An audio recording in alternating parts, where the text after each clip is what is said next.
Garuda. Hello and welcome to the Saladcast on Sunday the 13th of August 2023. I'm your host Dan Train. Joining me today, Zachary Burgess. Not Gerudo. And Robert Kemp. I was thinking about, I probably should have done it like the old Yahoo ad, you know, like Garuda. I'm sure you'll have other opportunities. I'm sure there'll be some other thing that you'll say at the Star Wars podcast that will fit that theme. Yahoo. Probably better than that. Yeah, probably. What happened to Yahoo? Are they still doing news? Are they still around? Do they still have a mail? I mean, Yahoo Mail? Surely you don't give up a brand like that even at this point. Yeah, I don't know. Like, would it be too... I mean, how did Yahoo make any money? Like, Google can, like, afford to just do it because Gmail is off the back of everything else Google does, right? I guess. But, like, what does... If Yahoo don't have any kind of search presence anymore, how would they keep Yahoo Mail running? Like, unless they charged everyone. They probably charged everyone, right? Do they still maintain a search engine, Yahoo? I have no idea. A crappy one? I've not checked in on it for maybe 2 decades. Yeah. I mean, realistically, did we ever use any other search engines at any point? I mean, Bing, I guess. I used to use Dogpile for a while. Well, yeah. Because, you know, it's the search engine of search engines. I mean, Google didn't exist when I had to start. No, right? It was like Alta Vista. Alta Vista and Lycos. Do you remember Lycos? Yeah. Dog search. Yeah. It's a shame every result wasn't just like through the eyes of a black Labrador. I mean, it was the results were dog shit. So I mean, early search was rough, but yeah, but at least it functioned. Do you remember the web rings? I don't think happysalad was part of a web ring. Web rings. So I didn't link to anybody else. What a weird concept that was. I know. Like, so how did it actually work? Like, you had a next, but you had an assigned person you had to link to, or did the web ring just give you like random links to someone else in the group? Or I think someone coordinated it going around in a circle, so you had to just have a next link and a previous link. Yeah, I think so, because you could go in any direction, couldn't you? You could have as many links as you like, but I think being a part of a web ring was you went round in a circle. Okay, Yahoo is not only still operational, but Yahoo Mail is still operational. And also it's basically like a sidebar of shame, it seems like. Like Yahoo is just the sidebar of shame. Right, okay. It's basically Bing News, I guess. Bing News is kind of that as well. Happy International Left-Handers Day. There you go. Oh, quality content. The quality content, yeah. Like all news. Us included. Lol. Yeah. Well, when we have news to talk about. Lol. Yeah, but our news might be about something that you're actually interested in. To be fair. Well, unlike the rest of the world, all this shit news. Yeah, that no one cares about. Pubs burning down and oh man, I did read that story with some interest. I want to see where this is going. Yeah, because it seems like this seems like insurance fraud, basically. Oh, 100%. Yeah, I'm fully on board with was it the tailors having committed some kind of crime here to just get rid of this pub to develop it and build something else. Basically, yeah. The Crooked House? This is like the wonkiest pub in Britain, supposedly.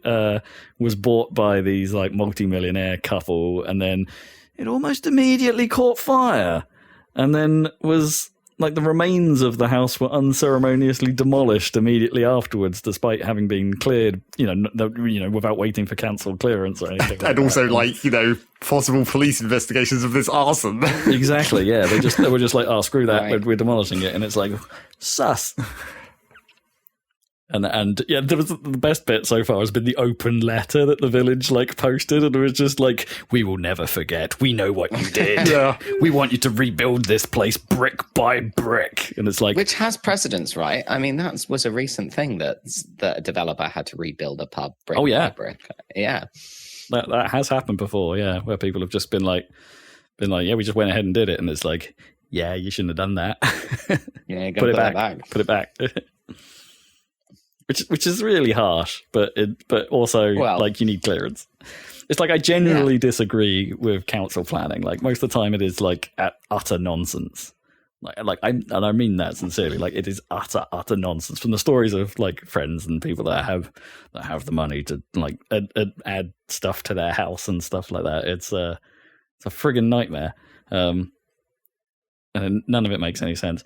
Apart from, like, there are cases like this where it's like, well, if you're going to like completely demolish a place and build something else in this place, that probably needs clearance. I kind of agree with that. But, the thing that's been happening where I live is just like there's this. One of the houses had a real big back garden, and then when it got bought and redeveloped, they basically cut off the garden halfway down. Right, so the current house now has the short garden, but then that extra empty space they wanted to build a new house in, which is actually the same story as this house I'm in right now. This was built on a half plot, but in the case where I live specifically, it's like the road is already such a goddamn nightmare. It was like, that's just they had to refuse it for just the parking. Yeah, of course. Because it's like, it's can't fit another goddamn house down here. It's been made so much worse over the years anyway, down your way. And it's just with extra little tendrils coming off the road. But now that what used to be a back half of a garden is just like vacant land. Like, they didn't even like reattach it to that house or anything. So it's just like empty, which I kind of like. Like, I feel like we're now with the one green councillor in all of England. Now, maybe now is the time to be like, make that a community plot of land or something. I don't know.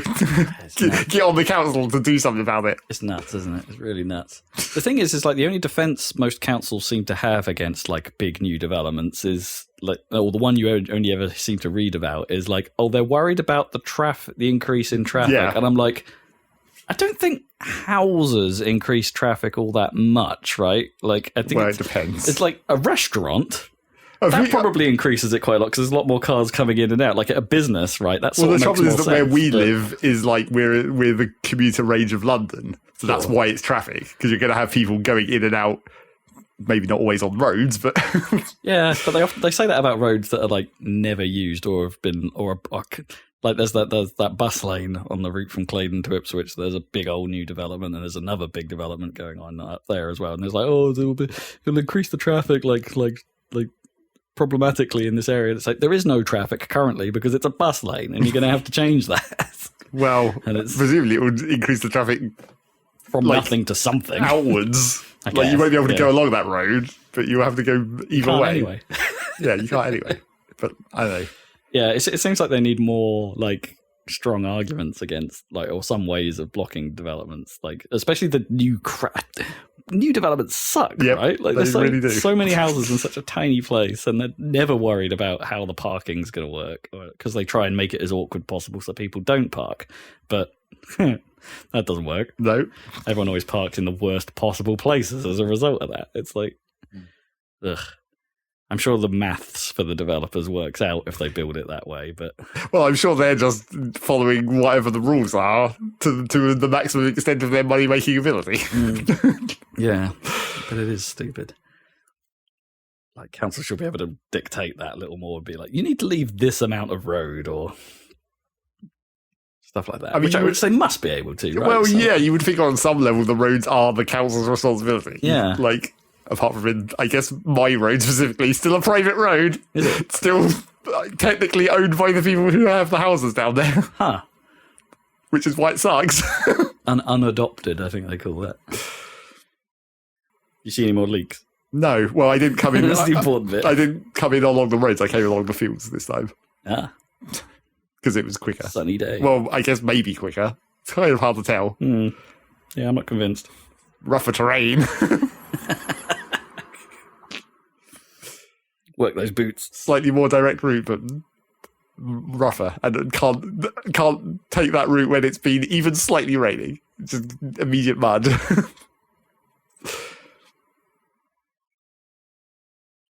Immediate mud. Yes, even just the slightest hint of it, and you're in trouble. Even the day when I was like, I came down. It's like, oh, it's there's a couple of certain damp patches that I'm going to step over very specifically. I thought it was dry enough, but it clearly hasn't been. Anyway. Stuff and things. Did we have any actual, like, more interesting house-related news? House grouse. Any random bullshit that's slightly more directly related to us instead of hella general about the vicinity. Yeah, general area or UK wonky houses. Yeah. The fun thing about that would be if they do have to rebuild it brick by brick, it'd be fun to be the architect who has to figure out how to make it wonky. Well, I bet at this point you could just be like crowdsource every photo there's ever been of that building and just make a 3D model out of that. Sure. Just AI it. Yeah. Still got to actually rebuild it with the wonk because it naturally subsided was the problem. Well, sure. But well, I wonder if that the trouble would be like, can you build it into that state? Because if it was only staying like that because of all the other bits supporting itself, could you even rebuild it in that shape? I mean, because you could just use a shit ton of scaffolding at some point or whatever. They would probably end up being safer, but it can't be built the same way, right? They'd have to. Modern health and safety probably wouldn't let them build it the same way. Yeah. Well, I mean, it was still a pub, though. Yeah, it was still safe enough to be a public space. Hadn't yet been condemned. Like I suppose Leaning Tower of Pisa falls into this category, right? Like just wonky enough. That one's verging on too much. Yeah. Is that one of those ones that still is actually? I don't know what the current state of that is. Presumably by now they would have intentionally shored it up, right? You stop it from moving any further. Keep the amount of tilt it has, but you don't want it to fall over. So obviously, you've somehow got to do it without spoiling the aesthetic, right? I mean, that's not that difficult. You just you go into the underground or whatever. Sure. That's pretty tricky, surely. Not really. I've been watching some weird civil engineering videos about there's that skyscraper in San Francisco that's hella tilted at the moment. Oh, really? And they're doing some ridiculous drilling piles under their current piles and then having to jack them up with hydraulics. Wow. Cool. How on earth does that work? That must be an insane amount of force. Yeah, especially in and because it's constrained by being in a fucking skyscraper in the middle of the city, where they're having to operate in within the width of the pavement or whatever. Yeah, haven't they got to wouldn't you just evacuate several blocks while you were doing that? Probably. It's mad. I mean, I think that I don't know what that tower particularly seems to be a big problem, and it's what made it lean over. Was it the subsidence? Yeah, it was they didn't the original piles just weren't good enough or whatever. No, right. So it tilted. Because San Francisco's like a big hill, isn't it? Basically, a mound. Well, yeah, some parts, I guess. It goes down to the water, though, right? Yeah, but it's so you've got the hill part and you've got the basically marsh part, I suppose. Kind of like your classic moundy-looking island, right? Sure. Moundy. Except it's a peninsula. Well, it's probably, when you say it's like a moundy-looking island, it's probably mostly sand, right? It's just like a big lump of sand on a certain level. I mean, maybe that's why it's subsided. Yeah. I bet it's all sand and clay and shit. Literally. This is how Zach would do it. You'll be the foreman on site, and it's it's just we just got to put some concrete and shit down. You'd think you'd have to have crazy good foundations in San Francisco just because of the earthquake threat or whatever. Yeah. Well, maybe you don't want good foundations in an earthquake. Well, maybe they're allowed to move. Is better. Maybe, I don't know. I suppose that also depends on what the soil is like. If you get soil liquefaction or whatever, you're going to be pretty screwed if you don't have real deep piles on that one. Isn't modern skyscrapers design you let the foundations move and everything sort of floats on the foundations, or? Yeah, it's the building isn't less directly attached to the foundations, I guess. Maybe, I don't know. What can we learn from Japanese pagodas and all that stuff? That's a slightly different mechanism. Yeah. The whole building isn't attached to it itself. No, it just moves around the central pillar, right? Crazy. Crazy speculation about how architecture actually works. Yep. I don't know. Clearly our areas of expertise. Oh, yeah. For sure. Not what this podcast is about. All that time in Tears of the Kingdom has made us engineering masters. Yeah, clearly. It's a podcast about video games. Yeah. It is. Not architecture. I mean, we could pivot, but I think we're starting from basically zero knowledge. Well, slightly more than zero, or maybe on Zach's part. It's probably been weirder career changes. Well, for a podcast, though, I don't know about that. Do you think there's ever been a podcast which has literally changed topic but kept the same branding? Huh. Yeah, I don't know. Could be. Interested in something else? I mean, what if it was a podcast that started about being like a newborn mum or something, and then it's like, well, that only lasts for so long. Now you're talking about children. Yeah. I mean, or maybe not. Maybe you go on to talk about like something else. Feminism. The advantage of Happy Salad is it's kind of weirdly neutral branding. Yeah, I think we could actually become a fitness brand. We could actually talk about salad. I mean, frustratingly, there have been multiple other Happy Salads. It's not as unique as we first thought. No, it took a while though, I guess. I think there was only one that we knew of originally, right? Well, that was what we thought, yeah. And then but there's like 3 or 4 by now. Yeah, there's like a health food group. I think there was someone else that made like Happy Salad oils or something, and then there was a slightly. Well, there wasn't another Happy Salad, but there was the slightly dodgy other Saladcast that seemed to be UKIP supporters. Oh no, that was kind of a bad crossover. Yeah, that's not good. We do not associate with the other Saladcast. If they still even exist. Oh no, I think they did I looked at that one. I think they did like 3 episodes in our early days, and then disappeared off the face of the planet. Weak. Yeah, they couldn't handle the fortnightly effort that we put in. Yeah. I mean, weekly was too much. Hey, we've got videos every other week. I know, then we found ourselves in a similar situation anyway. It's a different effort. It is a different effort. Yeah, it keeps it fresh. Fresh. So what news we got? We're straight into the news, aren't we? Straight into the news. I think we've done the random. Yeah. I watched, finished watching Ms. Marvel. Oh, okay. Oh, yeah. The other bit of random. TV section. Yeah. Okay. That's an okay show. Exactly.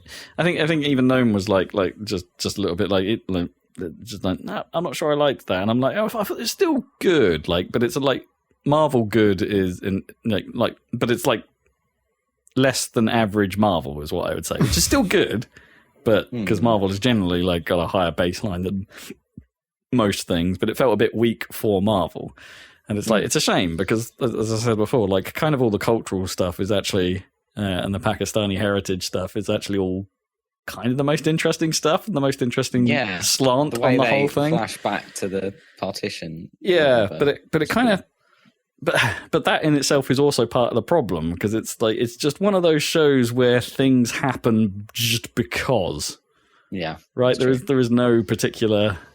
There doesn't feel like a proper through line to it. It's just like, well, then this happens, and then magic for some reason here, and then unearned sacrifice here, and stuff like that. It's just doesn't quite hang together. It's messy. It's it's modern movie messy. Yeah, I'd agree for sure. Did I talk about Guardians of the Galaxy 3?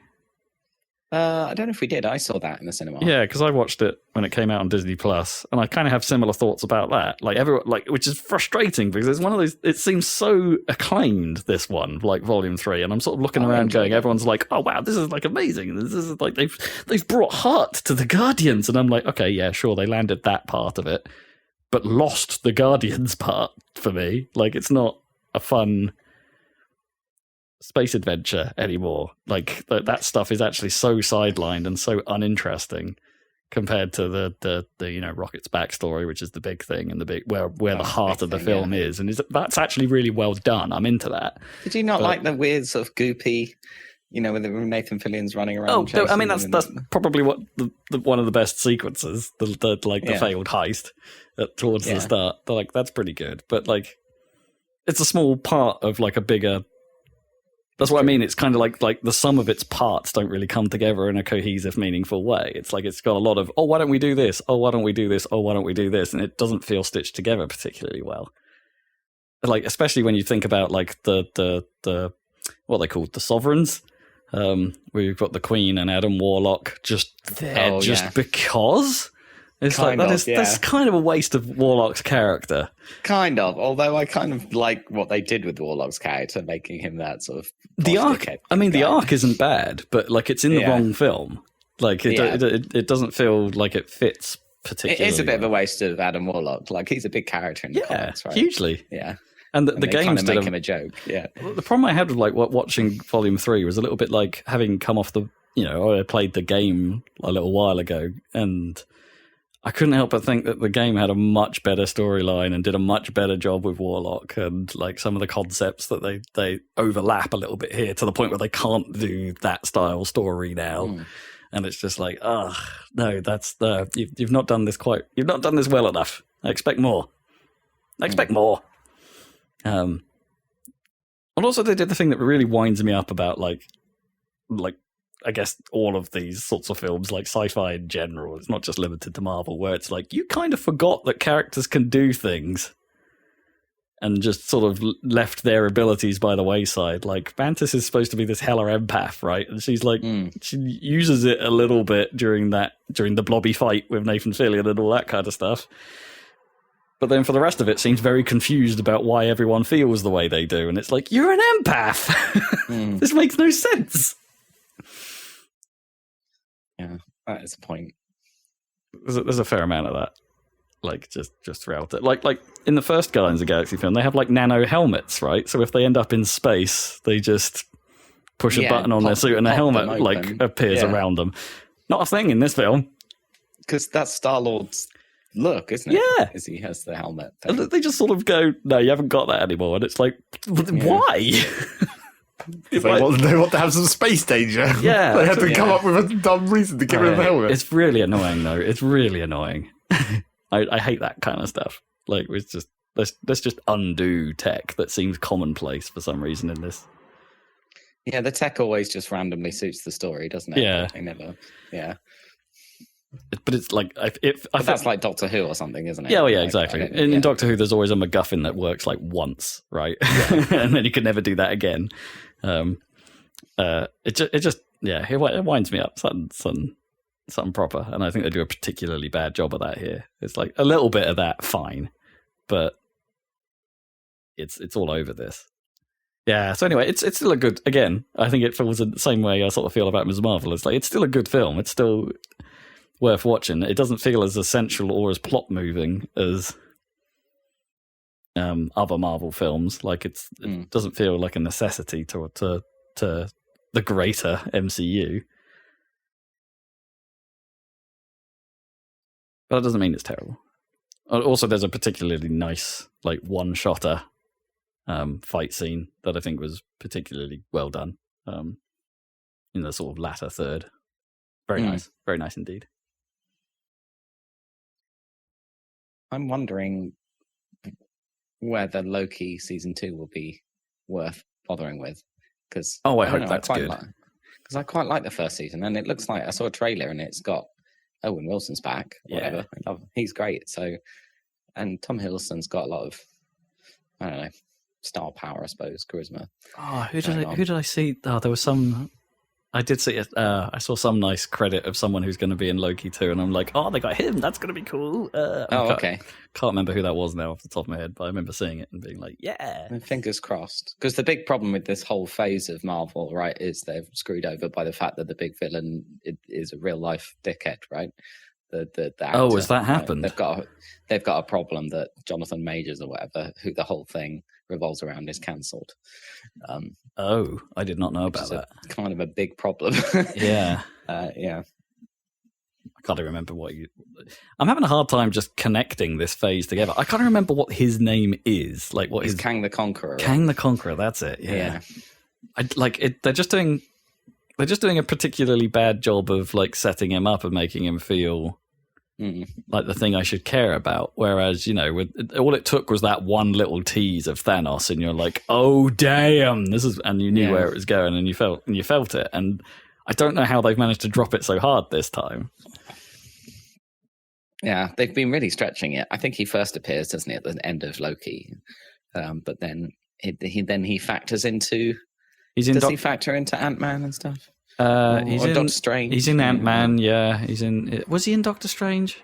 No, I don't think he was in the end. That was focused on Wanda, wasn't it? Yeah, pretty much. Yeah, but he's in Ant-Man for sure, and he's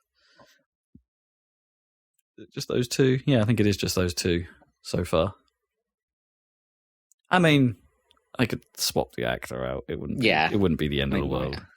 No, I agree. They probably should. We'll see. It's a shame because he did seem like a fairly decent actor, but Yeah. Trouble with that would be if there's contracts, then they'll be screwed. Yeah, they might have to include him anyway. And also, obviously, currently they might be screwed anyway. I mean, there must be break clauses in the contracts to protect them from people turning out. I mean, you would think so at this point. You'd think there'd be like, "Don't be a dick" clause. Yeah.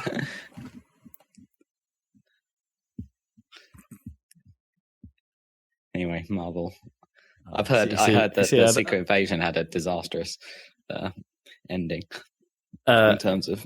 Yeah, the best quote I've heard. I still haven't watched it. I do want to see it just because I kind of like the Crows and I kind of like. Well, who doesn't like Samuel L. Jackson? But yeah, that's true. So I kind of want to see where that goes. But sorry, not the Crows, the Skrulls. Skrulls, yeah. Why do I call them Crows? Where's that from? Yeah, I kind of want to see, but I heard the best quote I heard was that they likened it to the end of what the end of She-Hulk was parodying.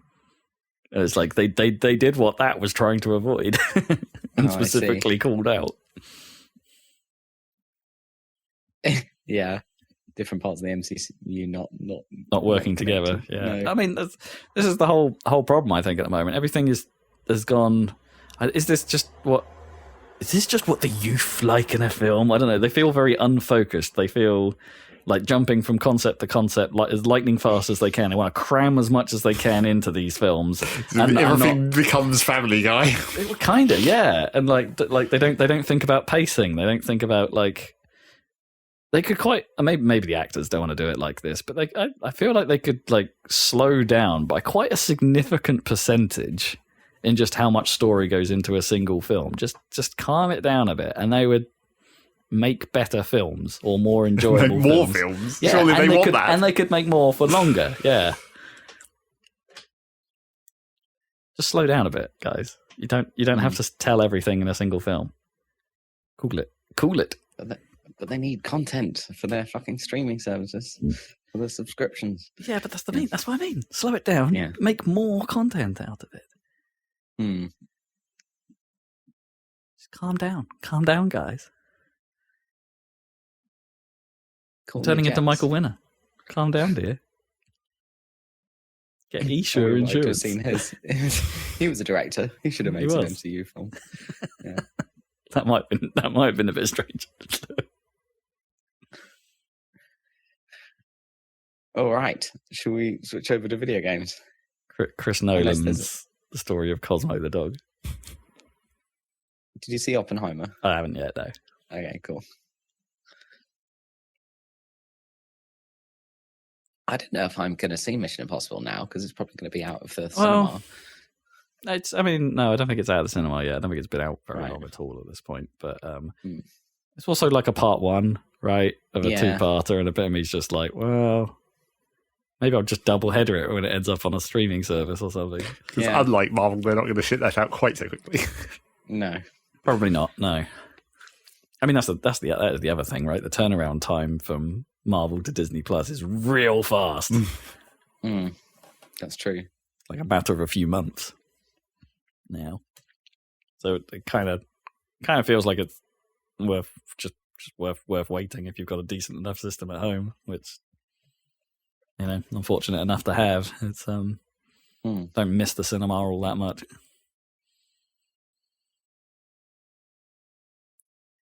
I guess I don't love film. Oh, whatever. News! Yeah, go on. What's happening in the news? I shall read this in chronological order, which is the exact opposite of the order I've written it in my notes. QuakeCon had a bit of an announcement this year, in that they've put out Quake 2 remastered. Oh, nice. Notable because that last Quake remaster they put out was pretty good, right? It was good, yeah. It's a light remaster. It's not like a proper one. It's like, okay, it runs at 4K, or if you've got a PS5 or a Series X, and modern controls on gamepad and things like that. It doesn't have HDR. I don't know if it does actually. Yeah. That was the whole point of the last that tech demo they did a Quake 2, right? Yeah, I think Nvidia might have made that. The Quake 2 RTX Well, thing. Quake 2, there's fully ray traced, right? Yeah. Fully, 100% ray traced. Absolutely, yeah. Which would be crazy. I don't know if you could do that on a PS5. No, I don't. I think that's the problem. I think the current gen of consoles just can't do full 100% path traced visuals. No. But it doesn't even have even a hint of ray tracing. These things, they are kind of the original experiences, just modernized. It's what you should have saved this opportunity for. It's what you actually want from a Quake 2 release. Yeah, make good on the promise of that tech. All the shinies. But yeah, it sounds like they've done the same good job that they did before here, even including Quake 64. Like Quake 2 64 is apparently in there as well. Like. What was that game? Actually, they said I'm second guessing that. Was there a Quake 2 64? Did a couple of the articles I read just get that very wrong? Was there a Quake 2 64? There was a Quake 64 that was like a variant of it, in the same way that Doom 64 wasn't quite the same game. I don't know. I don't remember Quake. I mean, I thought Quake 2 didn't come out. I thought Quake 2 came out on the PlayStation, not the. Yeah, maybe they got that wrong. Anyway, which now means I've got that wrong. Which means now I haven't actually checked this out myself yet. Yep. Because it's I don't think it's been launched on Game Pass just yet, or at least I didn't notice it. Unlike the first one immediately came out on Game Pass, so maybe there's a bit of a delay before it actually hits. But hey, it's out there in some form. You can get it. I don't know. That's just cool. Quake 2's a pretty great game. Cool. Yeah, it was just a bit weird that Half-Life came out the same year, and was, that is really strange, isn't it? Yeah, quite a bit more advanced in many ways. Not graphically necessarily, but just revolutionized. Yeah, because that first engine was basically modified Quake 1, right? No one had got their hands on the next id Tech just yet, but no. But it had a lot of the same features, like the coloured lighting and stuff from Quake 2. Did it have coloured lighting? Yeah, Half-Life, yeah, for sure. Yeah. Dynamic coloured lighting? Or was it baked-in world lighting? I can't remember if it probably not dynamic. Oh, I don't really remember. I should go back and watch our video series. Available on happysalad.net and YouTube. Maybe. Yeah, I can't remember if it was... if your weapons cast specific color. That was the Quake 2 thing, right? It's we can do colored layers and weapons will cast lights in the world of a specific color. Where you have to make a specific gun pretty much just for showing off that tech. Yeah. There's a hyper blaster with its massive... all of the guns kind of did it, right? Well, the initial all those phaser, lasery guns, yeah. Yeah, the initial phaser gave a big yellow pulse as it flew down a corridor, and the hyper blaster made lots of yellow pulses as it flew. And the rocket launcher obviously had massive red explosions and the weird polygonal explosions. They were crazy, yeah. They were mad. What? Weird little modelled mushroom clouds. Yeah. That sort of animated really strangely. Yeah, that was super weird. They didn't keep that for Quake 3, did they? No, I think they went back to some kind of nice, properly animated, flat bitmaps and things, or texture effects. And then Quake 4. Moving on. Yeah, I remember very little about Quake 4. Who made that? Was that even it? Or was it Raven or something? Oh, might have been Raven. Yeah, I'm not sure. Did it have a new id Tech engine, or was it based on? Because they were still working on things like Castle Wolfenstein and stuff around then. So I wonder if Quake was actually offloaded to someone else, and id were working on Wolfenstein, and they were Carmack was probably still working on mega texturing for Rage around then.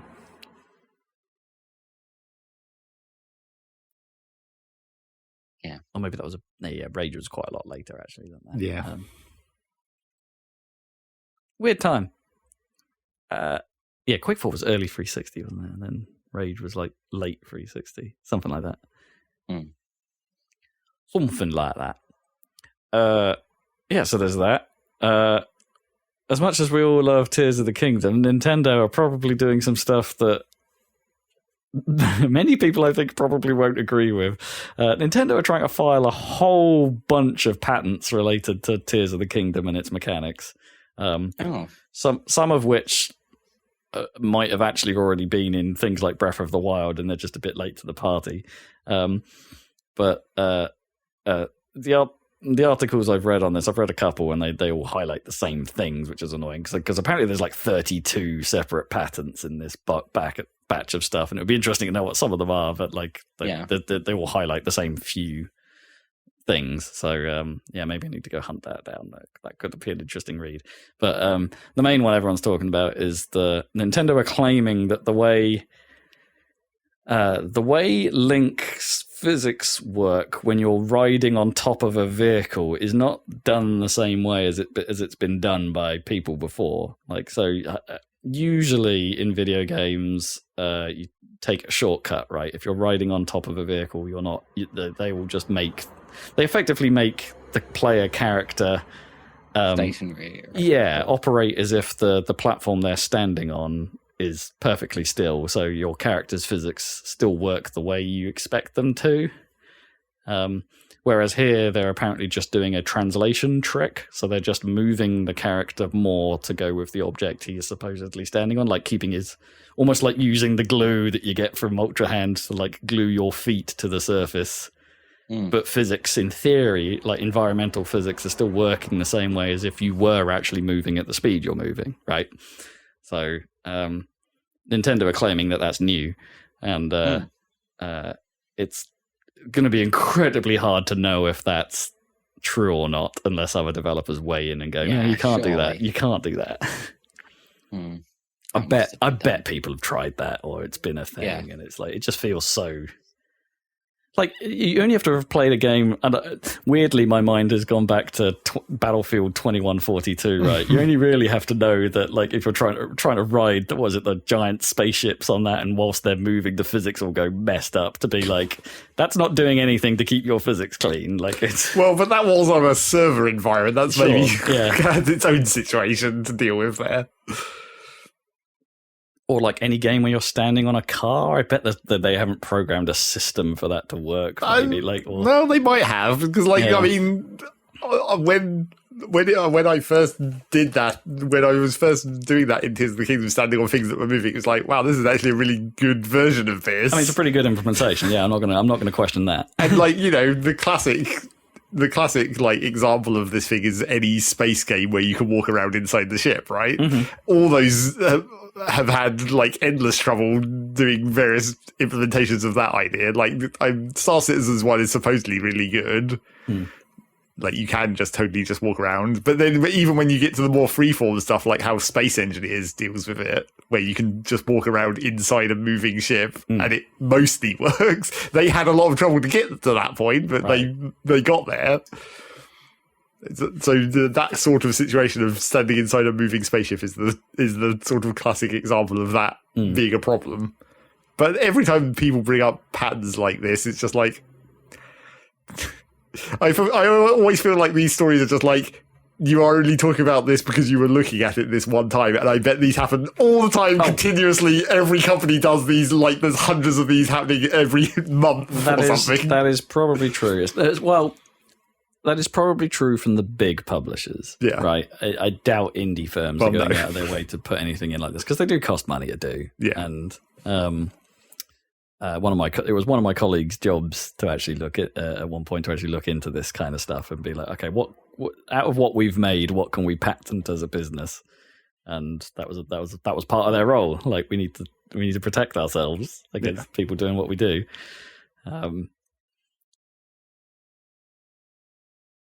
Even if it's not the developer's intent, right? It just happens to be like something someone else comes in and goes, right, what of this is patentable? Yeah. But I do wonder, like, in this case, like, why it's happening after the game already came out. Yeah, normally you see these kind of things before the game comes out, and then it's like spoilers for what the content of the game is. Well, maybe Ninty have tried to be like, do it the right way and be like, well, I guess in terms, maybe they intentionally didn't want to spoil their own experience. Well, but then you're risking people stealing your ideas. Yeah, well, to an extent. Yeah, not really, though. I mean, that was the one I mentioned was specifically a tiers thing, right? Because there's much more platforms and stuff that like to move on. And the patent they show actually has him riding on a car. Well, I'm trying to think of like what that was like in Breath of the Wild if you could stand on anything that was moving in that game. Right, because what do you really stand on? Like Talus, I guess? Or well, yeah, there's that, I suppose. You always could just walk around on top of them. But I was thinking more just like physics objects. They're doing the physics stick trick, or because it's like if you stasis a flat door or something in Breath of the Wild, then hit it and then stand on top of it. Oh right, I see. Like it sort of works from what I remember, but not nearly as well as.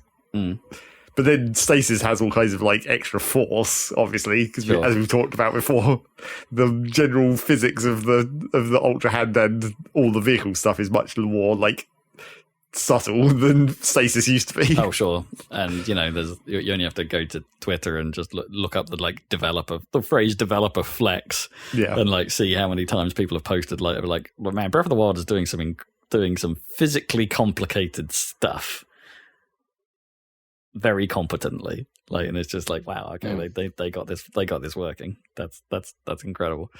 On a Switch, no less. Yeah. So yeah, I don't want to downplay. I mean, maybe on some level that's part of why you get all these kind of specific patterns from Nintendo, because it's like it is actually they've had to do it a specific way to get it to work on their hardware. Sure. They can't just like offload a bunch of calculations onto a graphics card or something. Yeah, I mean that might be true. I mean that was kind of always the I mean some of the arguments I've seen like about this has been like, well, that was always the thing, right? You're allowed to a patent publishes effectively the how you're doing it, and the detail about how you're doing it. That's the intent. But then because you've published that information, people then can't do it themselves, and it can be proved that they've copied your technique. Like you can't. The example I saw was like if someone made a cure for cancer, like a drug that cured a specific type of cancer, you can't stop other people from making it.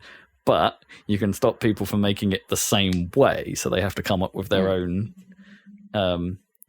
process in order to make the drug. So, like, yeah, you can't stop people from making systems about people riding on vehicles, but you can't do it the same way as Nintendo.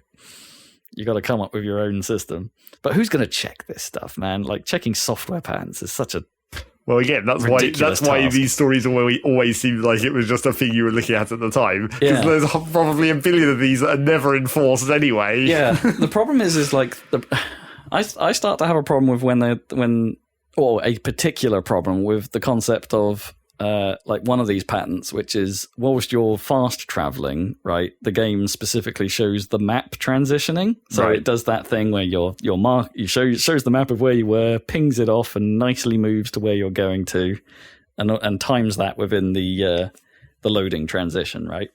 And Nintendo want to patent that, and that stinks more of the whole Namco thing, right? The whole having a game like whilst the loading screen is playing, and that level of stuff where that isn't about the how. That is they're trying to patent the thing, and it's like that I think is bollocks. You shouldn't do that. Yeah. If like. I don't know. You'd have to be. How would you even do that? You'd have to be so specific about the code you wrote in order to do that transition, and the process by which you then animate that to the thing. And it's like that's never going to fly, right? Like because you would just code it a slightly different way in a different game, like to know your location and where you're going to, and then do a slightly different animation, and you're good, right? Like I just don't think that stands or could stand. Like it's nonsense to me. And then there was we don't know what the exact content of these patents is either, I guess. I mean, they're all published, so you can go find them. We don't. Yeah. Specifically, is what I'm saying. Yeah, we don't know if that map transition screen actually has a lot of additional detail about like loading data or something in the background. Yeah, I mean, I didn't see that part of it. But yeah, there's a thing about recall in there as well, and it's like that one might be believable as well because I guess like time travel of specific objects within a game world. Like, I mean, on some level, like that's not canned, I guess, because it's like you go back to Blinks the Time Sweeper, and we've been doing it since then, right? Yeah, really. I mean, we've been doing it since then. In like Games Factory using INI files real badly. Oh, sure. It's like the same concept. You just record data continuously in a buffer and then undo it, load it back in. Yeah, I struggle. Again, it's the how they did that. It must be important, but like as a game concept, no. Please don't do this. And I fundamentally disagree with it because it's just like, I agree with the statement that it stifles innovation. Like if people want to copy the idea but put it into a new place or a new genre that Nintendo didn't think of, they should be free to do that. If Nintendo won't, right? It's the most recent example. Well, one of the more prominent examples, I suppose, was Warner Brothers patenting the Nemesis system, and they got away with that. So no one else can do a Nemesis-style system in games other than Warner Brothers. And it's like whatever that means exactly. Well, it's that kind of recurring villains with knowledge of your past encounters that affect their current state and things like that.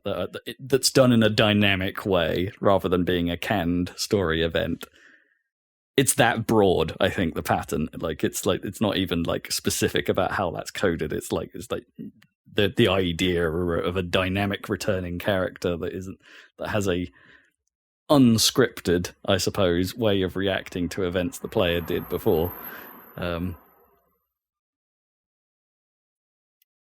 Which is nuts. Which is why we haven't seen Nemesis systems in other games. Well, maybe we don't necessarily know that. Well, I imagine it's probably expensive to implement, right? Well, yeah. A system like that. So none of the big companies probably want to take the risk against the patent. So I don't know about that. Have there been any games that you would have thought that system would even fit in recently? I mean, I guess maybe like some of the RPG-esque games recently. I mean, almost anything open world, you could probably make it fit. It makes a whole bunch of sense in Lord of the Rings, obviously, because of the captain system. Anything with a hierarchy or... Don't know. What if people you encountered in Starfield could dynamically adjust based on... Well, I'm sure they are going to dynamically adjust, but in the Bethesda way, where it's janky and bad. Oh, no, but that's the difference, right? It won't be dynamic. It will be like their system is dynamic as well. They'll have coded the diamond.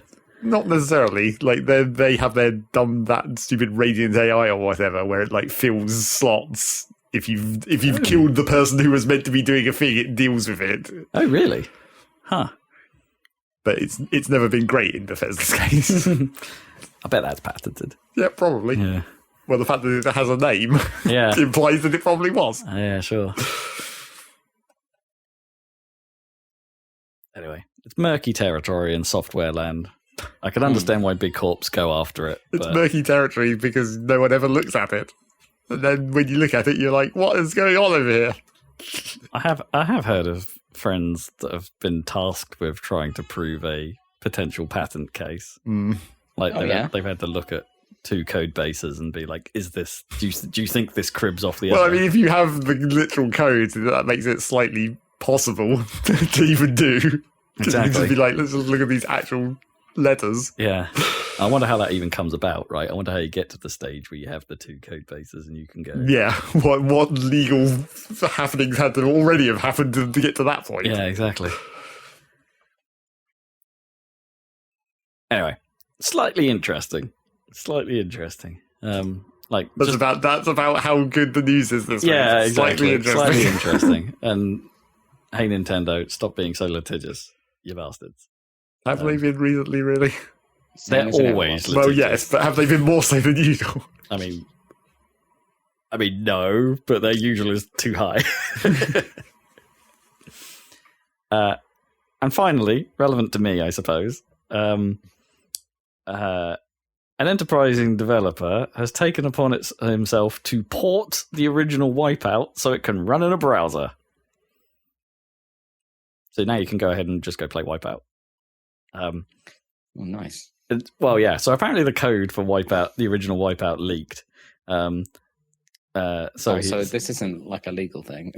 No, this is very much not legal. He made no bones about like hiding that. He's gone to the point of like documenting the process of like here's what I did, here's what I found, and stuff like that. How to get it in WebAssembly or whatever. Exactly. Yeah. So it's all running in WASM, and I've messed with it a bit. It runs pretty good. Like, it's not perfect. There are definitely a few glitches I've encountered. A fun audio glitch that I really hope happens again, where it seemed to play through all of the music track decided to not play music anymore and decided to just play every sound effect in the game very quickly. And it's like, I need to capture that. That sounded awesome. I haven't managed to make it do it again. And there's definitely a couple of gameplay bugs that I ran into as well, where some of the some of the track physics didn't quite work, and it just did the reposition sequence like unnecessarily, and it's like, okay, that's actually game breaking. That's kind of annoying. But other than that, he's done a pretty stellar job on this thing, because he's updated it so it like doesn't use the same the same polygon sorting and polygons, so it's like now looks crisp and doesn't have PlayStation jank. It's also running at a unlocked frame rate, so it can run hella quick and look hella smooth. So it's not locked to 30, which a lot of the old physics were apparently locked to 30. So he's done the work there, and apparently it wasn't an easy job either, because it's the code that got leaked, I think, was the result of after several port jobs had happened. So it started on PlayStation, and then it got NTSC'd, and then it got put on PC. And then it got put on an ATI Rage 3D card specific version, and I think it's that version that leaked. But most of the code was all there because it was sort of awkwardly patched in and linked in from the original source and things like that. It's all a bit of a mess. But also, like, he did the right thing and was like, shout out to Psygnosis for getting this running at all on launch PlayStation. Like, you got a game out for launch that was this good. Kudos. Even if the code is a nightmare to work with in its final form. Oh, interesting. Yeah, it's an interesting read if you're into that sort of stuff. Go and read his process. And the final thing is he basically like turns around and says, "Hey Sony, we want a proper remaster of these games.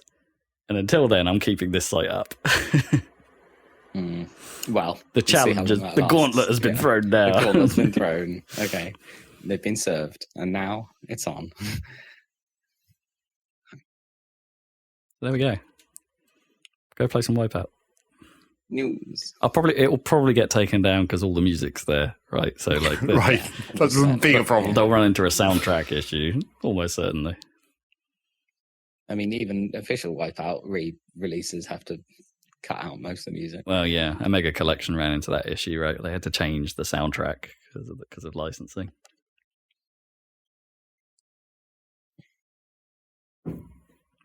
That's the news. That's all I got. Okay, well, I guess we're going into what you've been playing. Should we start with you, Rob? Yes. Yeah. Your retro on, mate. Yeah, I was about to say, I've not got a huge amount new to really report this week. Just continuing to kind of play pretty much almost everything I talked about last time in little dribs and drabs. So I finished Rhombus of Ruin. Finally got a little moment to put the VR headset on, because it's, I don't know, with kids around, it's like you don't often feel like I have the opportunity to really put that on and like say, I'm just going to disconnect myself from everything that's going on in this house. Yeah. It feels kind of rude. I guess that's VR's problem in general. It feels kind of rude.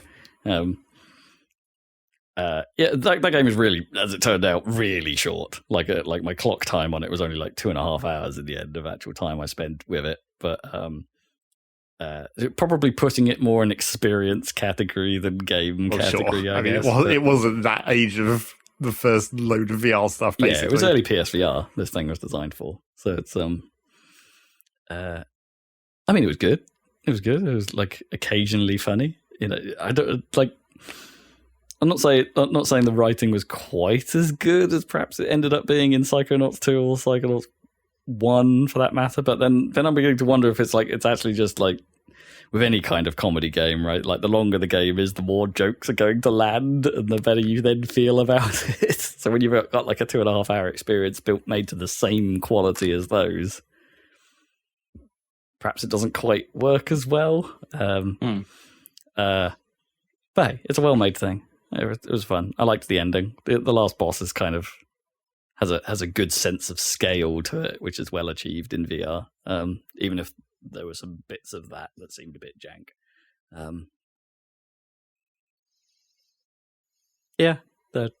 As I say, just bear in mind it's only 2.5 hours. Save your money if you need to. it's hard to recommend when they're only like that sort of thing. So I did that. I did end up going back and trying to play a bit more Ridge Racer DS. I just flipped the DS open and it was there. It's like, oh right, let's have a few more races of it. That game is weird. Like, I know it's not like in theory those Nintendo Ridge Racers aren't true Ridge Racers because they're not actually developed by Namco. They're developed internally by Nintendo, and so they are a bit different. And it's like the weirdest, the strangest thing, I guess, about Ridge Racer DS and Ridge Racer 64 is just how much faster they are than actual Ridge Racer. Like the speeds your car can reach are bonkers fast, and the course design doesn't always, especially the new courses they added for this version, like they don't always work with the physics of the game. Especially at the speeds they expect you to drive in some of the later challenges, and it just. And like the collision system doesn't particularly work that well when you're driving that fast. For instance, like if you have a particularly poor corner, say, and you lose a lot of speed, but then the AI drive cars come up behind you and they don't get out of the way in time, there's probably a 50-50 chance that sometimes it will do the thing you expect, which is that they'll hit you and it will push you forward. And get you back up to speed, which is what you want. Or they'll pass right through you and it will treat it as a very harsh collision and you'll pretty much stop. Great. And it's like, yeah, it feels a bit unfair. Well, because it is. And it doesn't really, the game doesn't, I'm not sure the game works at the speeds they're throwing it at you. It's like, what was I playing recently that had the same problem? Some racing game where I felt like as the speed got high, it sort of broke. Can't remember what that was now, but yeah, similar problem here. As the speeds get faster, the game kind of falls apart, which is a bummer. Which means there's the few challenges in that game I will probably never do because they're impossible. So I did a bit of that. I carried on playing Vanishing Point on the Dreamcast. Because as I said before, I kind of started to get a handle on it again. I've started to get my feel back for how that game's slightly odd handling behaves, and it's I would say Vanishing Point's design is going to be very double-edged and very divisive. If you're someone like me, who I've mentioned before, will get into the awkwardness of the game's mechanics, and let's be clear, they are unforgiving here. Perhaps I'll explain a little bit more about that. But like, if you get into it and you try and work through the pain to an extent and put the work in to get a handle on it, it can be pretty exhilarating when things go your way. Because it makes that feel earned. It makes that like I actually managed to achieve that. So like the core problems and core, like, I guess, positives of that game are all to do with its traffic system and its and the collision system attached to it. So like I think I mentioned last week, like the traffic patterns for the challenges are fixed. So if you go into a specific race with a specific car, you're always going to get the same traffic pattern. So in theory, that means you can learn where the cars are going to be if you're holding a specific time, and then it becomes a little bit easier to predict. Of course, that never really happens because your times are always quite variable. If you drive better one race, then the timing of the traffic is going to be slightly different from next time. You'll never quite land it where you want it to be. No. And the just baseline wobbly handling of the cars kind of means that's very difficult to maintain anyway. But where that gets more complicated is the inclusion of, there's these other cars on track that the game calls the rival cars, and they're marked with a yellow arrow on the top. And basically they just drive like dicks. They're not actually people you need to worry about because the game is a time trial. They're just there to be annoying. They're the random factor.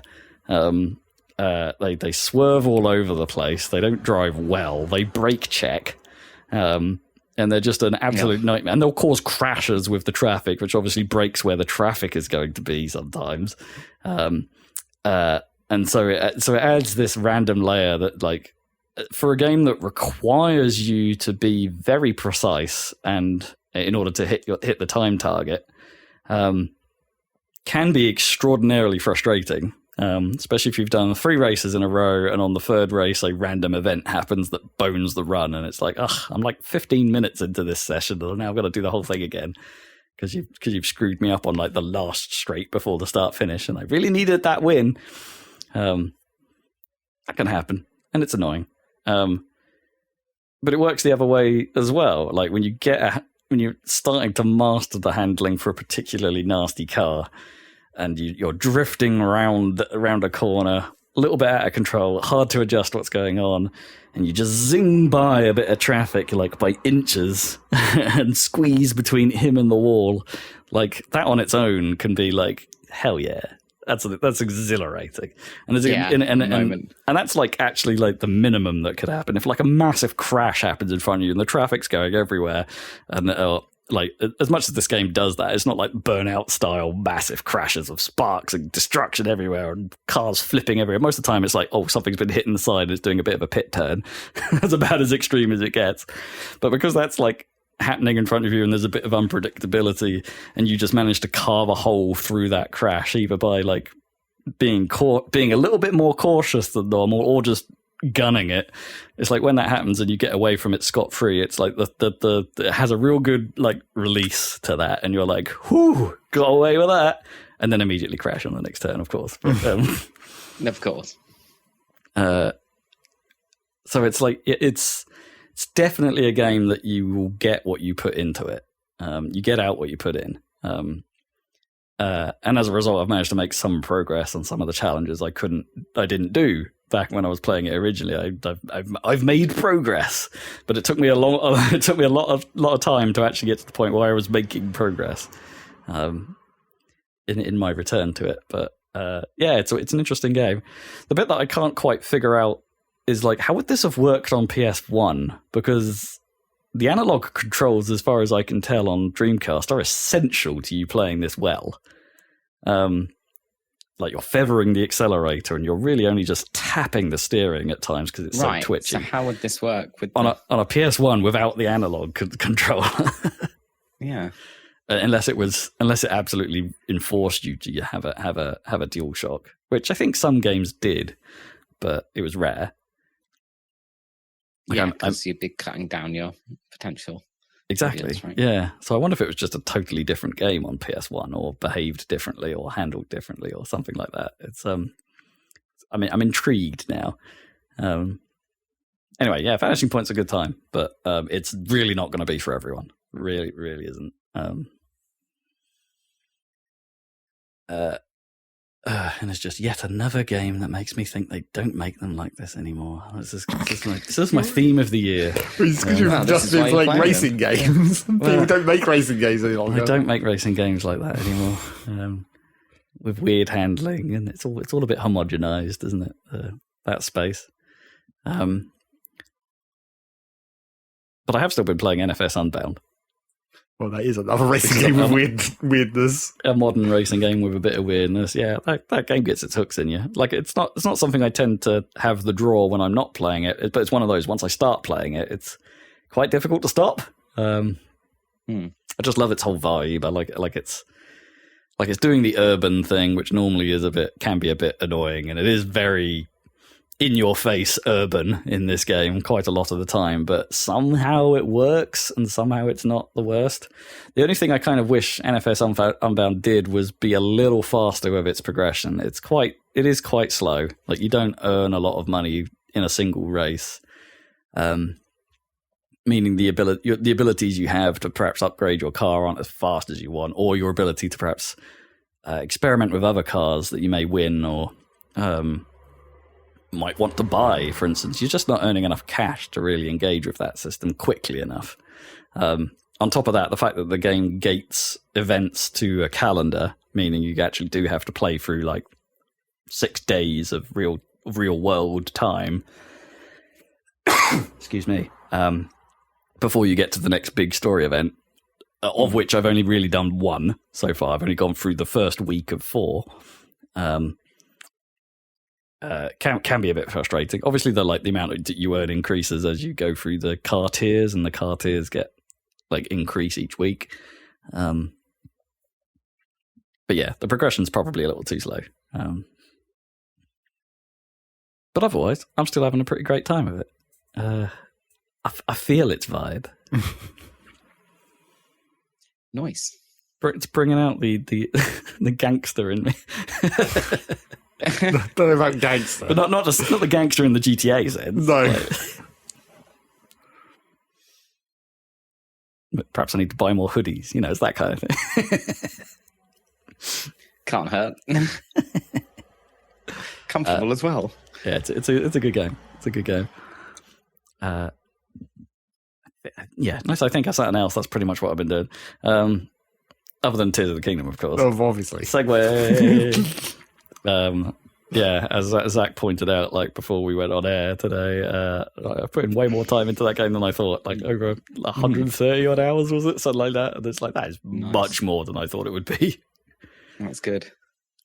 I mean, yeah, in some respects, it's good.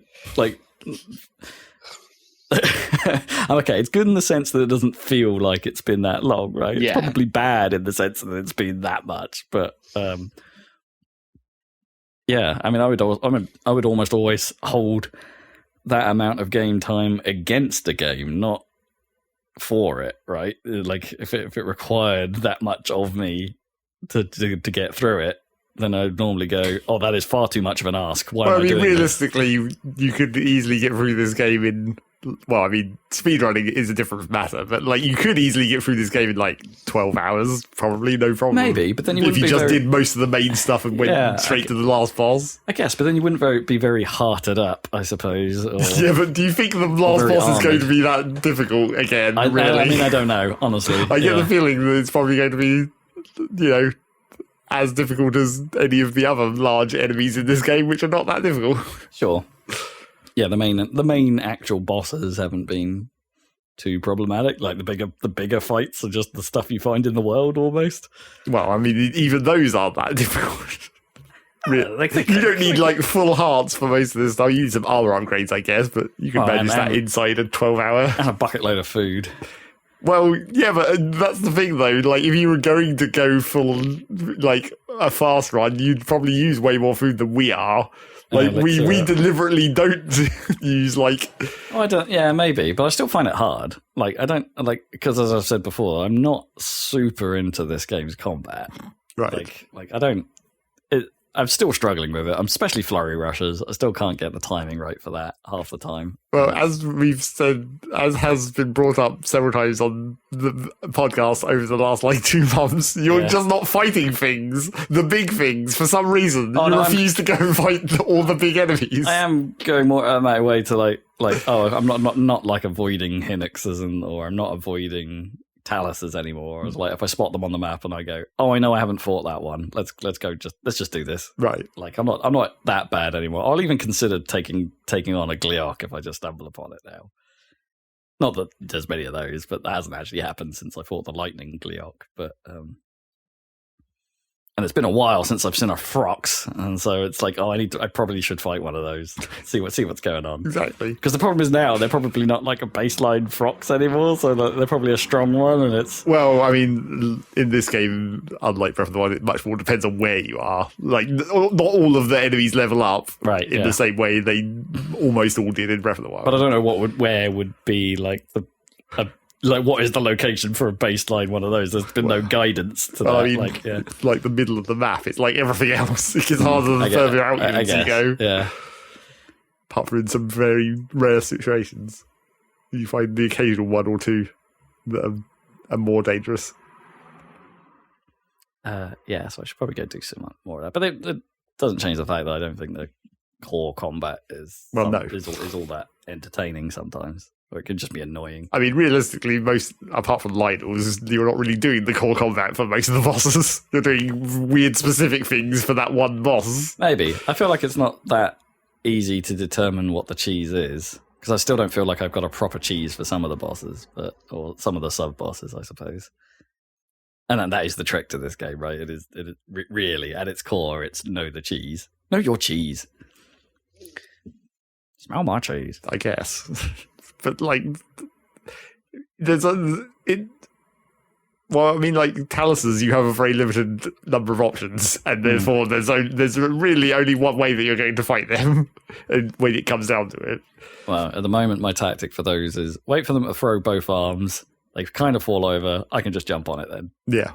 That's all it is. I mean, you don't even have to wait. You just run up and jump on it. Sometimes, yeah, but I find that can be a bit glitchy and a bit weird. Well, yes, you have to Like my initial thought was really I can just ascend through this, right? That would be great. And it's like, and that does sort of work, but the ascend seems surprisingly picky around a Talus. Like it just doesn't let you do it half the time. And where you'd think it's like, but he's got a kind of flat arse. It's like, why can't I get through his flat arse? I mean, it works better on Battle Talus where they just have flat platforms sticking out the side. Oh, of course. Yeah, that makes a whole lot more sense. Yeah. Yeah, I do find myself running under the Talus with the ascend, like desperately tapping A. For the one moment. It doesn't work that well. I've given up on that. I don't think I ever did that really, apart from the Battle Talus. I just did it the old way. You just climb on them. The old way. Yeah, and then as soon as you attach to the climbing animation, they just stop moving basically. So yeah, kind of. You just climb up them. I wish I could throw its arm, you can recall its arms back into itself, but they seem pretty ineffective. Well, it's because they made the weird choice of, I guess it's sort of the design of the Talus, but when it throws the arm, it's actually three boulders that come at you in a line. So when you recall the front one, it collides with the one behind it. Oh, is it? So it doesn't actually recall to the enemy. Although I'm not sure if that even would hit it. Was that intentional or not? I bet it probably was, but. That's the same thing that happens with rock likes, where they spit out three rocks in a row. So if you recall the first one, it just collides with the second one, but doesn't actually hit the enemy. Well, that's kind of fine because you just do that. It'll collide with the second one, and then you got the third one. That's a free shot. That's fine. But yes, in Talus's case, it's just because of the way that arm is made up of several separate chunks that interfere with the recall. Right. I didn't realize that. But still, that's kind of annoying. Maybe I just find it harder in this game to discern what the tactics could be. It took me friggin' ages to figure out what the trick to Flux Guardians was. Right. I was and now I know it. It's these are nothing now. I mean, why did that take you so long? I don't know. It just didn't occur to me that I could try that. It's I think that's the sort of the problem with some of these mechanics. It's I don't have that I wonder if thought process. This set of tools. I think with Flux Constructs that was because it's the one new one, I guess. It was what are you going to use to fight it? Maybe the new abilities. Well, yeah. I mean, there was a couple of attacks where it was obvious that recall was going to be the thing. Yeah. But yeah, the other trick that I won't spoil here, it just didn't. I just didn't think of it. It was only when I fought a Flux 3 and it's this is actually fighting it the normal way is kind of or just trying to just fight it is. And there must be some other trick to it. That was when I sort of had the notion to my head. It's there must be some other way of doing this. This is annoying. This is another weird situation where it's like, I guess I never did that. I just did it the way you're meant to do it. The very first time, yeah. Pretty much from when I first saw it, I was like, oh yeah. Yeah, I don't know.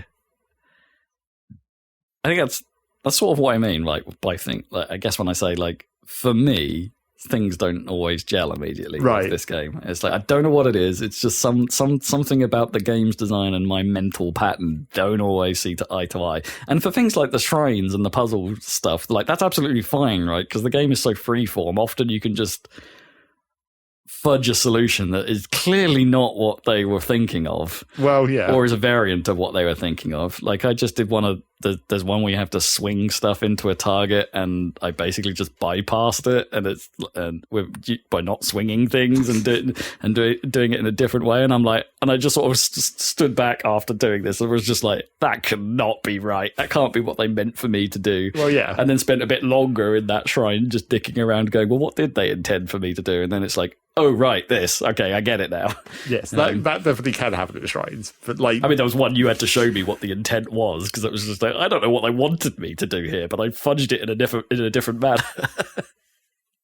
Oh, right, yeah, the one where I just climbed. Yeah, the climb up the pole technique. Yeah, there was a recall puzzle in there somewhere, but it passed me by. But the other one that we looked at, like, last week, or no, not longer ago than that, whenever we were last looking at it, but it wasn't inside a shrine, it was then to activate a shrine, because it was a thing that you hadn't interpreted the words of the of the hint, one. I guess. Yeah, that I had interpreted the hint as something very different. I guess I would maybe say that in that one specific case, it was maybe a situation where, like, it was actually, you did a better job of interpreting it. Like, it was maybe a bad translation almost. Perhaps, yeah. Like, they shouldn't have used the words they did use. Yes, because it immediately made me think of something else, something more scientific that perhaps was definitely not the intent. Well, the problem is, I mean, we can't describe what the actual puzzle was. No, because we'll spoil it. The problem was that, like, they used a specific word that made you think of a specific set of things, and there happened to be the same number of holes that you had to put things into, things in holes. But, like, the number of holes could have been any number of holes, and that puzzle would have been the same. It wasn't linked to the actual puzzle. Yeah. It was just a coincidence that those two things aligned, and it made it more confusing. I inferred completely the wrong thing. And then found it hard to get past what that wrong inference was. Yes, that is the trouble. Once you have an idea, it's harder to see the other ideas. Yeah. So that's happened a couple of times. And then there was just, there's plenty of stuff in that game that you come back to later and you just go, oh, I was a total idiot the first time I looked at this. And it's just like, why didn't I do that the first time? Ugh.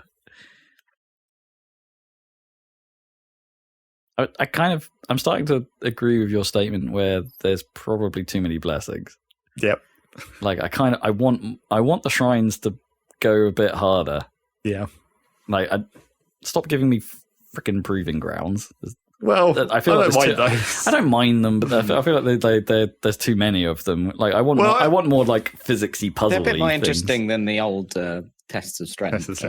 Yeah, sure. But I feel like the actual problem that I have with proving grounds is, like, they.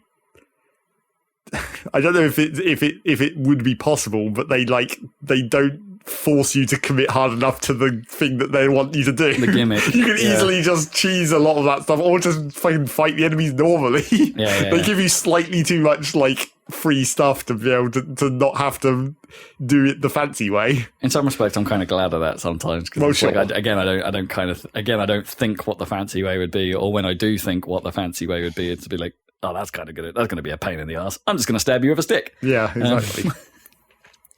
I don't know if that's a solvable problem, really. Like, I think they've like limited it as much as you reasonably can, but it's still not enough. Yeah. You don't want to make it too hardcore. Yes, I just want more interesting physics puzzles, actually. Yeah. And I'm at the moment, I'm 102 shrines now, and I'm still a bit wanting. And 50 to go. Yeah. I finished all the shrines. after massively overestimating how many there were left. Because I'd assumed that you were going to be able to get to full health and full stamina by the end of the game, because you start with full health and full stamina, and the whole point of the Lights of Blessing is it's undoing the gloom, right? Right, yeah. You're not really gaining the hearts, you're getting them back. Yeah. But that's not the case. You still end up with 2 less than your maximum in whichever one you choose to max out. You're essentially Metroiding yourself, aren't you? I mean, maybe your right arm is worth 2 hearts. Right, yeah. You don't get those 2 back. Yeah. Do you know if you can get it all back? No, presumably not. No. I believe it's impossible. There's not enough light balls or whatever.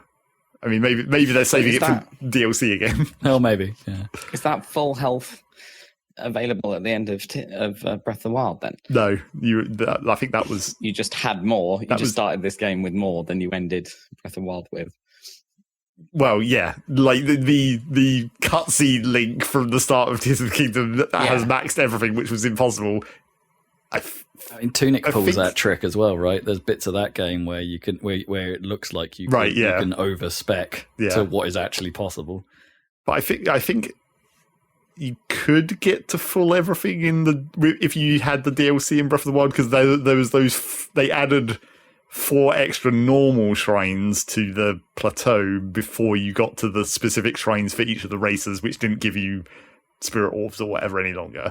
But I think the 4 extra ones on the plateau did still give you spirit orbs, so you could get to maximum. I think it would only give you 1 extra. Yeah, I don't know, or it was like something along those lines. But yeah, I think you could get to maximum if you had the DLC, but you can't in this game. You can't get back to maximum. Even though you should. But yes, that was why I was massively overestimating how many shrines there were left. By like 8, I guess.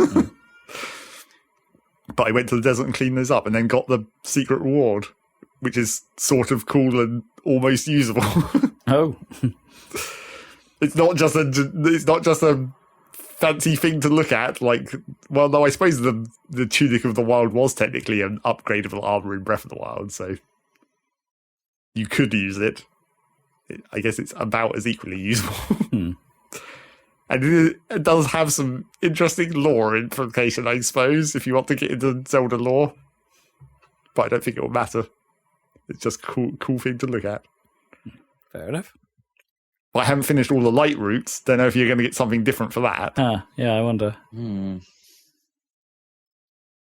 then I also finished all the caves. Saw the dumb end sequence of the Bubble Frog malarkey. Oh, okay. Which also doesn't... That one specifically only gives you a paraglider fabric, so it's just like, oh, okay. That's not that interesting. I did spend some time cave hunting, like down in oh no, it wasn't. I was about to say it's down near Laurelin, but no, it's not that. It wasn't there. It was near Zora's domain, actually. Right. Because I had missed. There were a few that I'd shrines around that area that it's like, well, okay, there's got to be a bloody cave to this shrine somewhere because my sensor's pinging and I can't find the way into it. It's like, right. So I spent it's got to be underground. Yeah, so I spent ages cave hunting around that area, and well, I say ages. I used the thing. I used the thing to do the thing that tells you where the things are. Right. Yes. And then that was there were a lot more caves than I thought in that area. Yeah, I guess that does kind of happen in certain, because some areas are way denser with caves than others. Sure. Like, and some areas are basically none. But once I was on the last, like, 2 or 3, well, the worst part was when I got down to like 4 bubble frogs to go, and luckily I thought that it was a possibility that I might have missed one somewhere in a cave I'd already been in. So I went and looked at the map and I'd missed like 2. Oh, right. Which was lucky I thought of that before, like scouring the entire world for caves. Like finding 2 more, you just found 2 icons. It's like, that's missing a tick mark. Yeah, so I went and got those. But then when it was down to the last, there was the last 2, there was one that was just like a regular ass cave that I somehow just missed. Although I guess it was in a bit of a map I hadn't been super thoroughly through. But then the last one was I think intentionally so obscure in order to make it so that there's at least one cave that you have to use the thing that shows you the things. Right. Because it was very like the tiny. I mean, even with the giant thing telling me where it was, I was basically touching it before I actually saw it. Yeah, there's definitely been a couple like that where I've been like, I'm in the right place, but I cannot see where it wants me to go, and it's like, oh, this is a really tiny little hole. Yeah. I found that in a couple of the caves actually, where it's just like, oh, that's quite well obscured. Probably wouldn't have spotted that. Yeah, but that was, or I just accidentally fell in it. That's happened as well. Well, it's just like, oh, okay.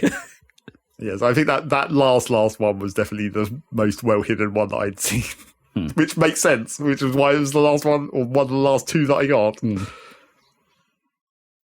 then I've got like 3 or 4 more wells to find, which is annoying. Yeah, mainly harder. Because I should have had the Sheikah sensor on wells for like way longer. Because I've already basically explored the entire overworld, but now I'm going to have to just randomly teleport around the overworld and hope that the sensor beeps. Oh yeah, try and like I don't know, fly around off towers and yeah. I did get one of the ones I was missing, which was apparently just in Castletown. I somehow missed one, which was a very weird thing for the sensors to suddenly beep, like, as I was coming out of Lookout Landing. I was like, what, really? How the hell did I miss this? Oh, I bet I've missed the one you're talking about. I bet I haven't gone there. But yeah, that's going to be annoying. Because I'm done with the overworld. I've only got the depths to go. Get these last light routes. What are you going to do afterwards? Beat the final boss, probably. I mean, but then what? What actually happens to Zack at that point? Well, the other reason why I still haven't beaten the last boss is because I'm trying to complete as much as I can beforehand, even though I'm pretty certain there's going to be a very helpful percentage completion rating afterwards that will just tell you how much you're missing. Kind of like it did with the side quests in Breath of the Wild. Where after you finish the last boss, it just literally tells you how many side quests there are. Oh, okay.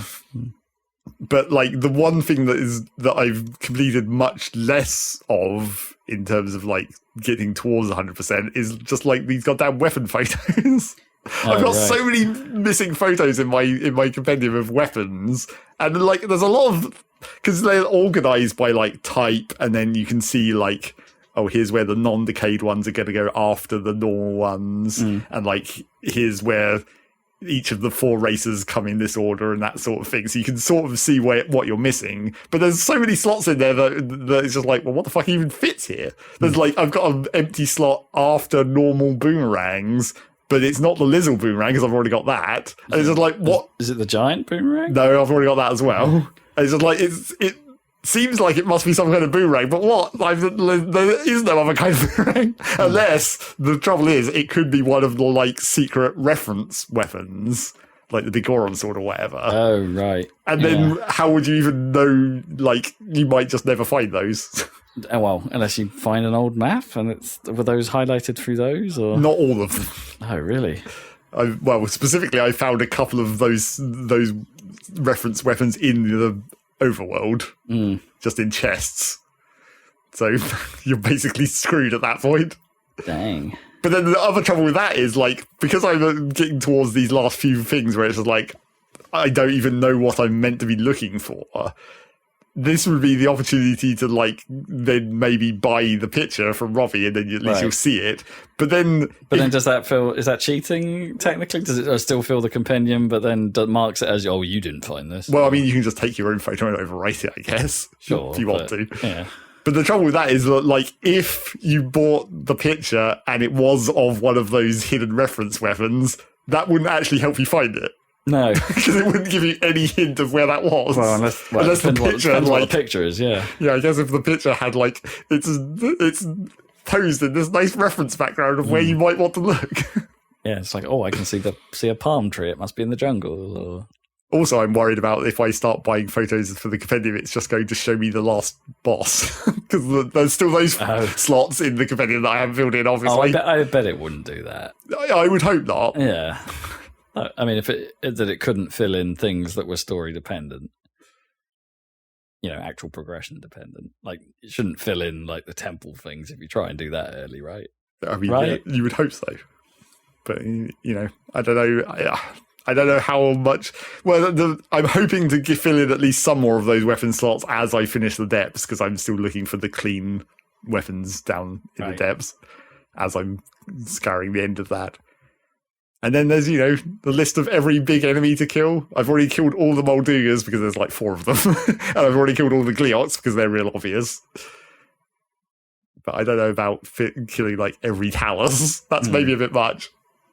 How are you even going to find them? They're just a rock somewhere in the world.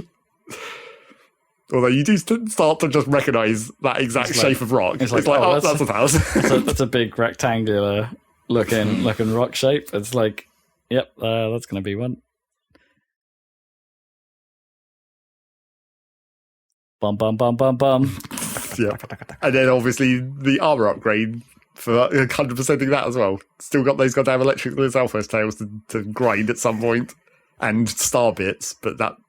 I think star bits might actually be easier than the electric Alphos. Don't know exactly what the spawn mechanism is for the star bits, but I suspect if you just like set up a fire on a sky island, make it night, wait until the first one drops, and then skydrive to try and spawn the one that spawns in the sky. I think you can probably grind those pretty quickly. I don't know why. I feel like they had that the falling star thing has happened super infrequently for me. Like I've got like 4. No, I think there's more. Yeah, they're way more common in this game. Really? Definitely. Wild, yeah. Wow. Maybe you're just not noticing it. Yeah. I've got 4, I think, and I think there's only been a couple that I've seen that I've not gone for. Right. Although there haven't been many that I've not gone for.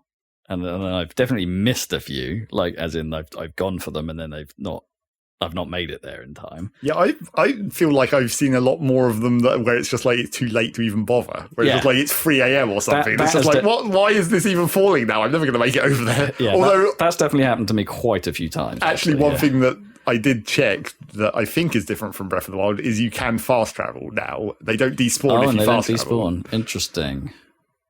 I'm pretty sure they just despawn if you fast travel in Breath of the Wild. Interesting.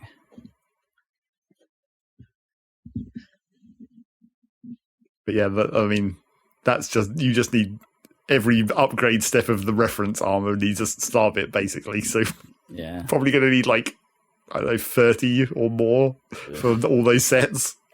Oh my God. Each. Well, no, 30 in total. Like 3 steps of like 10 different sets of armor, probably. Boy. And all that money. These damn fairies, they've ruined the upgrade economy. You used to only, you get all the level 4 upgrades for 10,000 rupees last game. But then does it still count as part of your 100% run? Like, do you need to get a max level horse as well? So you need to go feed the horse god? That might not be that difficult. Okay. I mean, you can just look at the recipes and figure that out, probably. Actually, that might even help fill the recipe list by looking at what he wants. That will give you hints towards, what recipes might exist. Yeah, because he'll reveal recipes that he's after in the Melania beds, right? If you go there, he'll actually read out what the ingredients tell you what are. A recipe is. Yeah. Yeah.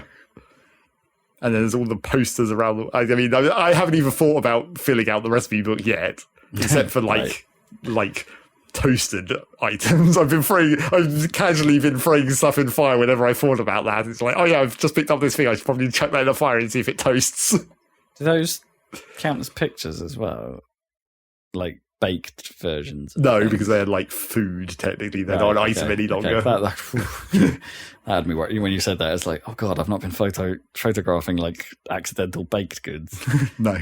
Because that would be annoying because you can't put them back out.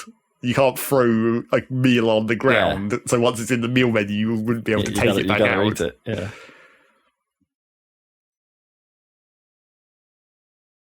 So yeah, cooking is going to be... I'm actually kind of... There's just plenty of ingredients I don't really find. Like, I know, I think I've only ever got 1 to bantha wheat in my entire time of playing it. And cut some grass.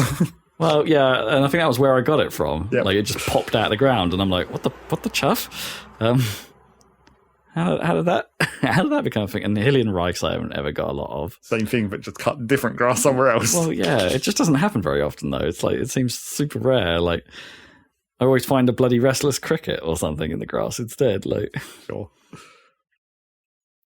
Or you can just go buy it. I mean, yeah, sure. That's what the shops are for. But my rupees, man, my rupees.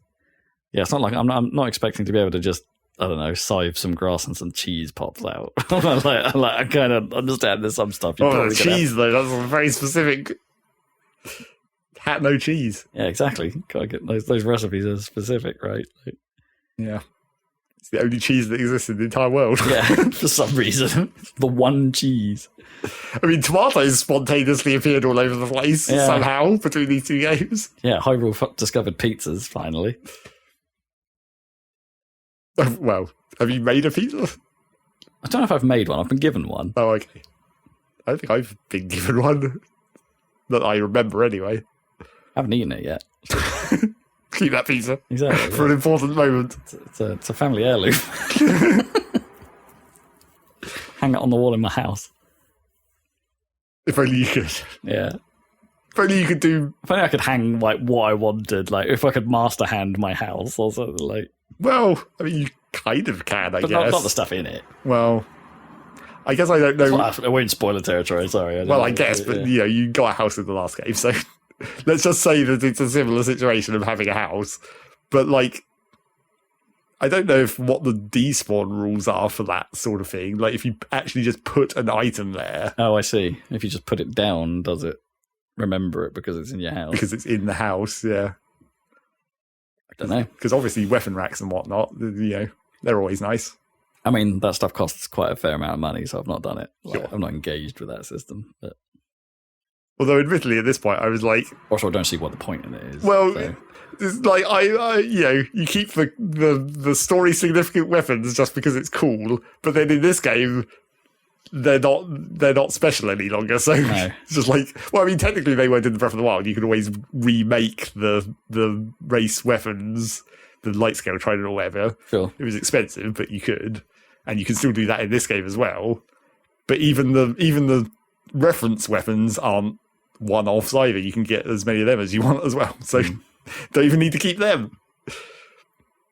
But they would look cool in a rack. I think the only one that I don't know if you can get another one of yet is the Hylian Shield. Oh, not come across. Because there was technically a way to get replacements for that in Breath of the Wild, but I haven't seen any way to get another one of them in this game yet. The best shield. Surely. Get two and then stack them on top of each other. Yeah. I was a bit annoyed when I put a mushroom on the end of my shield that I didn't get the bouncy effect.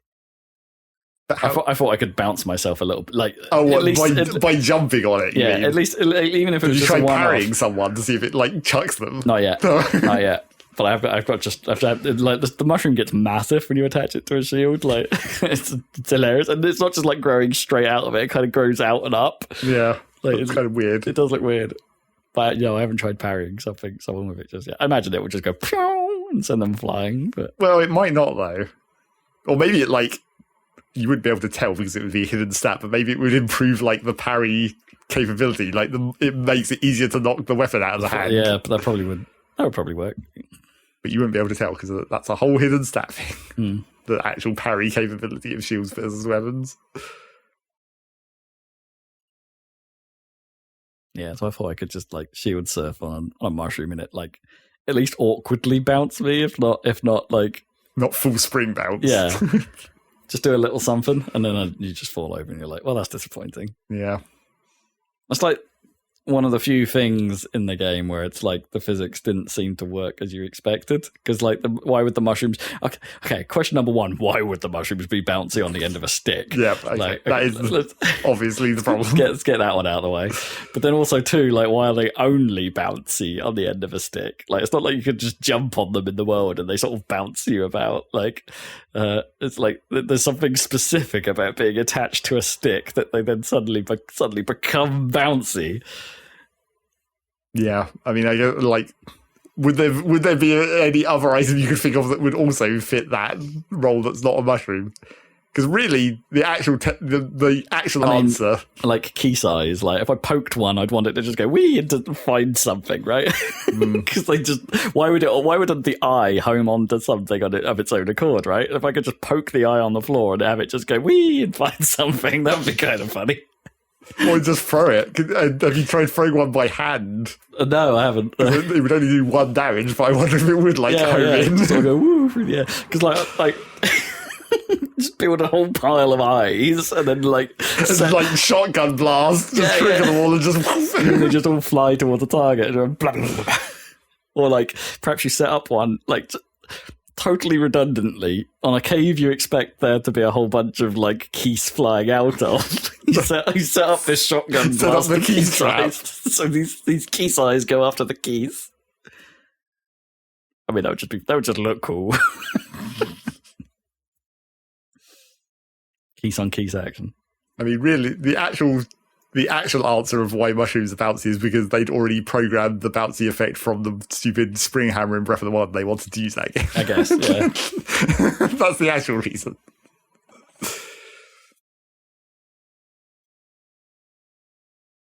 Yeah, I kind of wish there were more like shield-related ones, and just fun, weird combos in general. Like I feel like early doors, the game kind of like perhaps like you have that sort of mind expansion moment where you go like, oh, think of the possibilities of things that could happen if I attach this to this, and then very quickly realize, oh, actually the scope of this is pretty limited. Well, yes, and the other problem with it is that like a lot of stuff. The actual problem is that like a lot of stuff doesn't give any damage bonus. It gives like 1 damage bonus, and you don't want that. You don't ever do it. You want damage output. Exactly. Yeah. You attach. You just always like, what's the biggest horn I have? Right. Yeah. You're sticking that on this monster weapon I've just found. So now I get an even monstrous weapon. Oh, like a recent trick I'd picked up, attaching the gloom weaponry to the end of weaponry means you get the damage, but you don't get the gloom effect. Yep. But that's not very durable in that state. But I don't think those weapons are durable anyway, are they? If you actually use them. Yeah, I've used them quite a bit. I didn't notice them being any worse, like just in my hands, like as the base, I suppose. Right. But they were definitely less durable when I used them as a fuse. I mean, that's more of a situation of just like, I've got too many weapons anyway and I don't want this weapon. Yeah, I don't want it, so let me just attach it and see what happens. And it's like, oh, that's potent.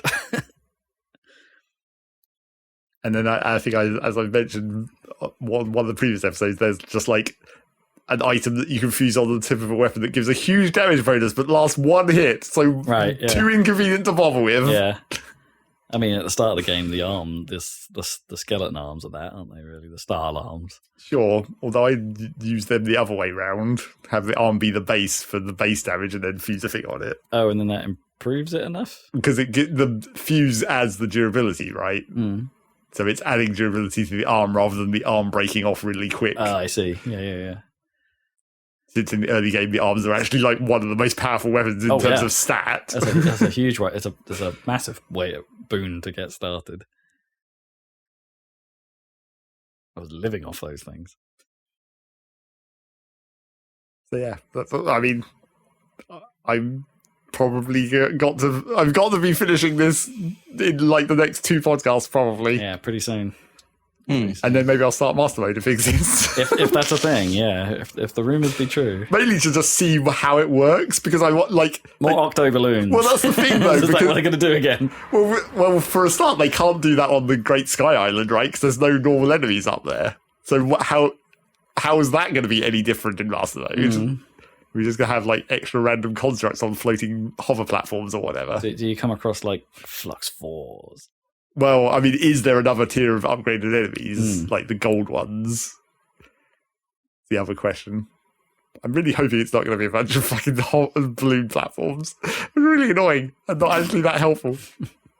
I'm surprised they haven't made an appearance in this game at all. Well, they basically didn't appear until Master Mode. Yeah. So I'm sort of surprised that, like, given everything else from pretty much everything from the DLC from they have filtered down into Tears. Sure, like Tears' is base game, but they have like actual hover platforms now in this game. I guess they don't need the Octoroks to help. Sure, but it's not like the Bokoblins like rock those hover platforms. No,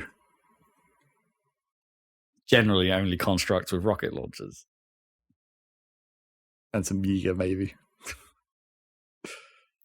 Man, I ran into a physics limit. I think I ran into a physics limitation with the rockets because I thought it would be rad because I found one of those hover platforms and basically like 8 rockets lying by it, and I thought, well, of course I'm going to attach all of these to it at the same time and see what happens. And like, I don't know exactly what I did wrong, but basically every time the first 2 times I launched it, only 2 of the rockets went off and all the others detached. Right. I think that sometimes depends on like if you're attaching them on top of each other. Yeah, I think the rocket plume must have just been against a solid surface or something, and that wasn't quite right. And so they just detached as soon as the thing took off because I was like, I want to see how much thrust I get off 8 rockets at once. And so that experiment failed. I got where I needed to go eventually because I just like, well, okay, that's not gone right. Let's attach more rockets, fire them. Oh, okay, more of them have attached. Let's use what's left. And then the last one, I did manage to get like 3 or 4 of them to burst at once, and that did have a better effect than. It's not much better though. It's not like multiplicative or not full multiplicative. Yeah, it's partial. But also the hover platforms have like their own like weird physics of their deceleration or whatever. The drift, yeah. But I did eventually decide to put 2 fans on a thing I was driving around in the desert on a sled. And I was like, oh wow, this is actually way better. 2 fans does make a difference. Sure. Maybe even going uphill. Not necessarily in top speed, but in like force, like torque. I guess you get some air torque. But I keep thinking that like so there's a shrine that has like special material that is like super buoyant, and as far as I know, it only appears in this one shrine or maybe 2 shrines. Oh, I think I've heard about this. But but in theory, I don't think I've encountered it yet. In theory, you should be able to get that out of the shrine. And I kept thinking, like, I should totally use that as a base for a boat because it worked way better than wood because it's like super buoyant. But like, by the time I was thinking that, I'd already done all the water exploration I was ever going to do. It's like, well, I don't need boats anymore. Good idea. Too late. One of the last things I did with boats was like the boat racing. There's boat racing? Yeah. But it's just like it's another situation, another classic Nintendo situation where it's like it's not actually difficult enough to bother making anything fancy. Right. It's just like put a fan on a plank and that's it. That's all you need. Yeah. I hope that's if they do go down the DLC route, and I think they'd be mad not to. Marketing wise, right? Financially, it seems like it would be nuts because, like, I think Tears of the Kingdom is like already like out. Is it outsold or is it selling? It's selling way faster than Breath did. Sure. I don't know if it's actually outsold it yet, but I can't imagine it's going to be long. At its current rate, they'll be absolutely mad to not do DLC for this thing. But I hope that is one of the focus of at least one of the parts of it where it is.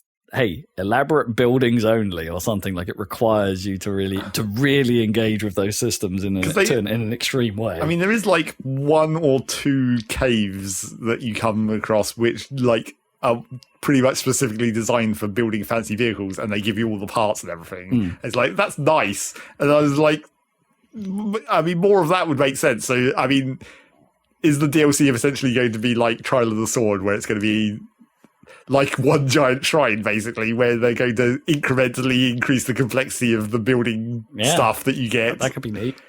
That would be kind of cool, I guess. But because it's like, I appreciate they Nintendo'd this thing, right? So it's like they do the thing that Nintendo often do with their game design, which is introduce a thing, don't use it to death. Yeah. Like here, we'll probably only do this exact thing once or twice in the course of the game. It's the Mario thing, right? They do that a lot in those games as well.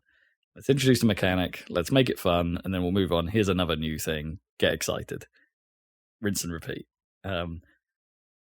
but I really don't think they go far enough with almost any of the mechanics they introduce in this. Sometimes it's just like a shrine is over before I feel like I've really begun. Yeah. And it's like, oh no, that was cool. What else can we do with this? And it's like, nope, you're done. Actually, now that I think about it, that's another. I'm just thinking about just now. I've just realised why it's even worse in this game, which is that like a lot of the optional chests in the shrines in this game are just like use the stuff that you have in the wrong not in the way it's intended to be used in the rest of the puzzles of the shrine just to get to a chest. Whereas in Breath of the Wild, the optional chests were usually like an extension of that shrine, like the harder version of the thing you're already doing. Right? Yeah. I'm definitely struggling more with the optional chests in this. Game. Well, it's because they're not part of the puzzle any longer. Exactly. No. That's what I'm trying to say. Sometimes they are. Sometimes it's just like, oh, you've got the mechanics to like just build a route to this. It's not what you should be doing as part of the actual puzzle, but you can do this as well. Yeah, it's like you have 3 platforms that you're meant to be doing this thing with, but you can also just make a bridge to the optional chest. And it's just like, well, that's not really part of this puzzle. No, the optional chests I haven't had the optional chests where I've struggled with are the ones where I haven't been able to see them. Sure. Right? Yeah. Those have been the worst. Where it's like there's definitely been a couple times that I solve the shrine and then I'm like backtracking through the entire thing trying to find it. Where is it? Yeah. Switch the shrine. She can sense the chest. Oh, I know. I keep forgetting to do that. I kind of like assume it just wouldn't work in a shrine, like for some reason. I guess. Yeah, but that hasn't. That's only bit. That was a problem more in some of the earlier shrines than it has been in a lot of the later ones. A lot of the later ones actually just seem to just drop the ball on that stuff, where it's just like the optional chest is right here, man. Yeah, it's all up in your face, or it's just on a ledge, and it's like, wow, I have to stack 2 boxes to get up there. Yeah. Well, at least for the boxes, you can't, like, some of the boxes in the shrines, like, they're not climbable boxes half the time. So it's like, oh, I've got to think a little bit more about placing these at an awkward angle so I can climb them. But that is like, if you think back to the Breath of the Wild shrines, where it's just like you'd have the one where you had to fire the ball into the hole and down using the stasis hits, but like to finish the shrine you had to do that once, but then the optional one was you had to like walk past the end of the shrine into the back room where there was a harder version of it.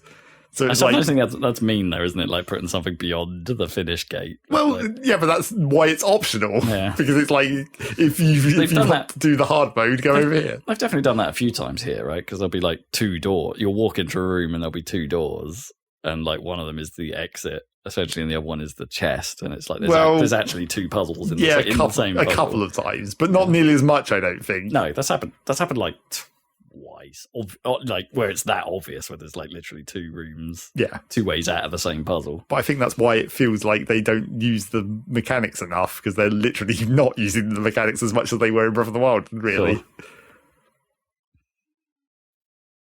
But again, maybe their whole idea was like player freedom, right? You show them the mechanic in the shrine, and then they're meant to go and use that in the world. But then most of the time, there isn't a use for it in the world.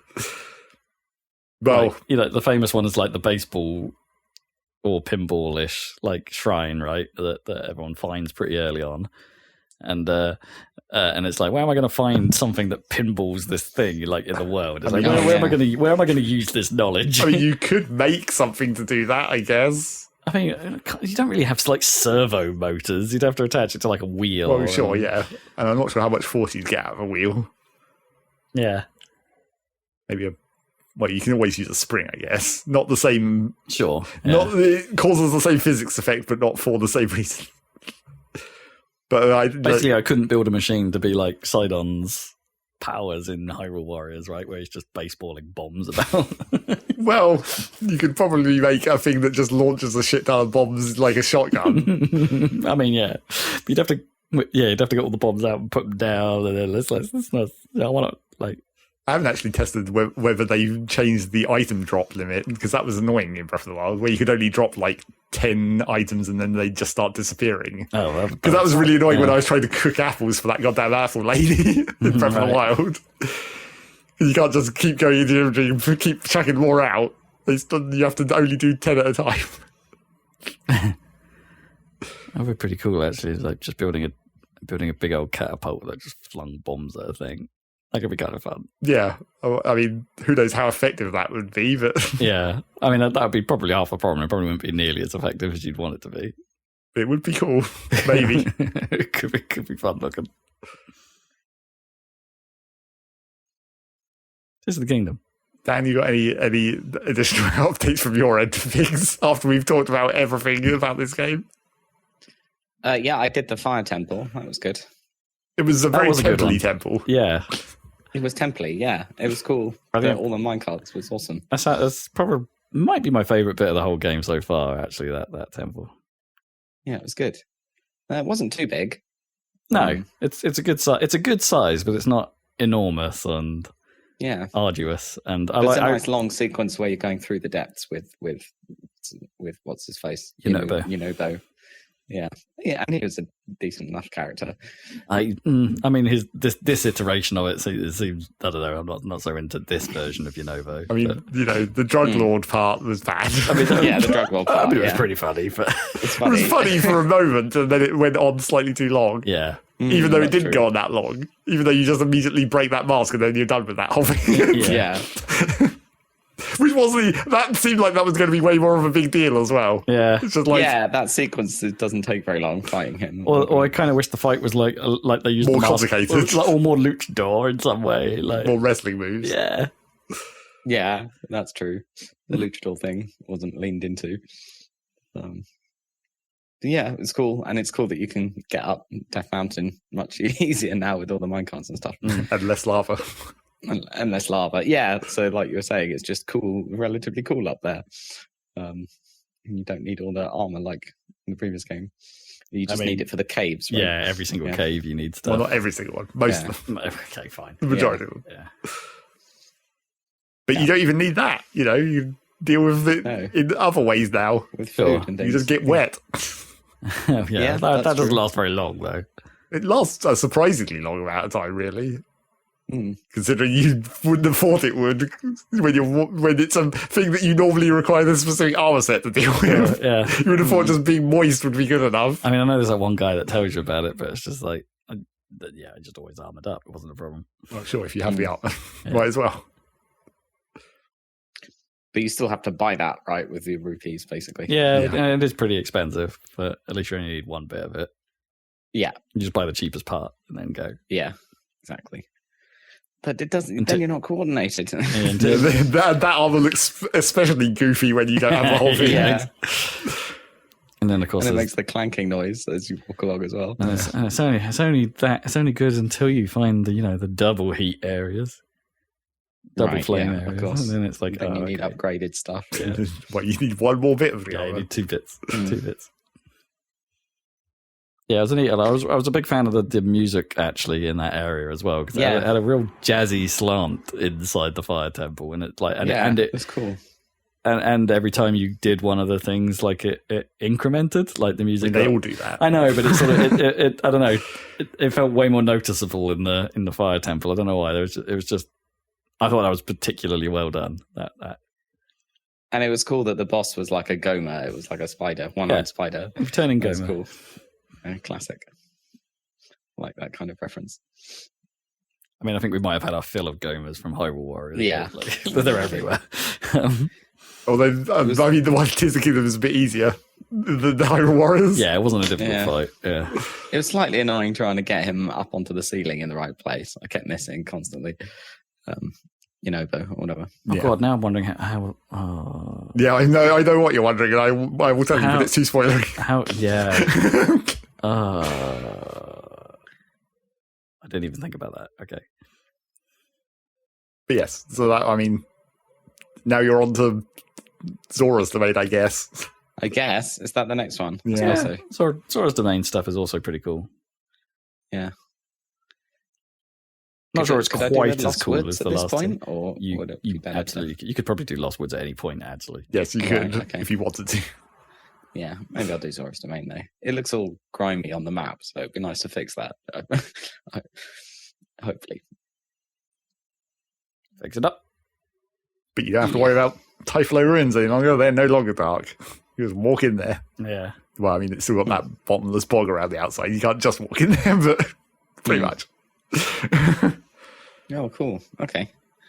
I didn't find anything all that interesting there, though. I've been there once. But... I did go around the back there, like, and get the... unlock the map or whatever, get the Sheikah Tower. I mean, that tower is in Typhlo ruins, yeah, right? It's in the ruins, yeah.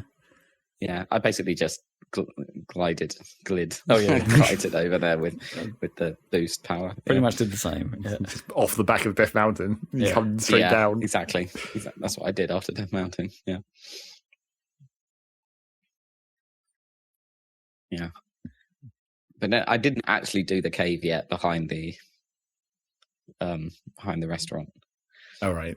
Yeah, the 2 restaurant caves. Mm. Yeah. And the weird theme park ride. Oh, yeah. That only exists after you've finished the Koron thing. I haven't done the last that. part of that. Because there's like 3 parts to it, right? Yeah. I've done 2 of them. I haven't done the 3rd yet. Yeah. It's cool. Yeah, it was a good sequence with the fire temple. Good. Although it always struck me as slightly weird that area underground isn't as bright as you think it should be, right? I mean, it's freaking lava, right? everywhere. With all flowing lava. Yeah, it looks really weird when you're far away. Yeah, because you can see the lava. You can still see it, but it's not like the area isn't bright around it, right? Like you just see the little strikes of like dim brown almost. Yeah, it is strange. The lighting design hasn't really worked for that area, but. You just have to say it's unnatural darkness. It's not just this cave is dark. It's actual gloom darkness or whatever. It's why you need the light routes. It's growing dark.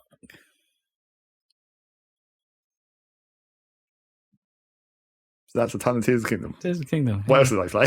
Yeah. I played some Factorio. Back to that. Wow. Yep, it's been a while. I mean, like, I've had these year-long breaks in Factorio recently. I don't think it's been a whole year this time, but getting towards that sort of time. But yeah, I went back in and just, like, went back to C Block again, which has slightly changed, but it hasn't been balanced to make it much more easy in the early part. C Block has a real problem with getting to robots, because, like, the whole goal of C Block is to get so much stuff, because it's remind me, that's the one where there's like no land. Yeah, you start on one tile of land in the ocean, and then everything is made out of pumping seawater, basically, and then processing it in a whole bunch of increasingly ridiculous ways. But the whole point of that, because it's similar to like Minecraft and Skyblock, the whole point of it is because you're starting from nothing. It's all about multiplying the scale, where you're starting from one block and you're making this huge thing. And it's like, that's fine in the, like, it works in the mechanics of this mod in Factorio, except for the part that it kind of requires you to build too big before you have robots where you can just automatically build. So you're doing too much manual construction, because otherwise you're going to be waiting around forever, because you need that large enough scale to get the resources fast enough so that you're not just waiting around, but they don't let you get the bots early enough. Which, you can solve that by just like downloading another mod like Early Robots or Nanobots or whatever. Right. Where you can just get robots from the start. Yeah. But if you're doing it the real way, it's like the robots are quite deep in that territory. Due to Bob's mod, I guess, is what changes that. Good job, Bob. But yeah, it's like, I went back to that and it was like, yep, this is still C Block. But, I never really got that deep into C Block, I guess. I don't think I got much past getting robots the last time I played it. Mainly because I've just reached the point in this playthrough where I'm like, I've built a base, which is like the second base that I built after I deleted the horrible mass to get to this point. It's like, this is my nice clean base, but even while I was building this, it's like, this base is not going to last. This is still a temporary second base before the third base. So now I'm getting to the point where it's like, yep, as soon as I unlock just a few more techs, like the robots, for example, so I can easily demolish this whole old base, this is all going to go away and they're going to build a whole new one. Can't demolish the base. Got to demolish the whole base. You can't demolish the base. They even give actually one of the things that has changed in C Block since last time I played it is in this version they give you the ability to destroy the land, so you can undo building the land and put water back. So you can destroy the whole thing. You completely rearrange everything. Although that does lead to just like it's a bit of a problem with Factorio's like. Does this mean you can't? I mean, you can't demolish the base. It's not allowed. You could drop the base. You could into the ocean. Okay, it's not really because the buildings would blow up. Yeah, but you drop the base. You still drop them.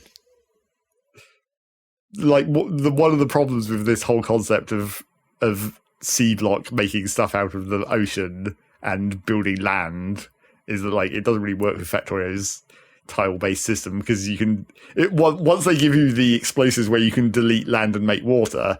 You can just have a pump that goes into like a one tile hole and that just generates infinite water because it's not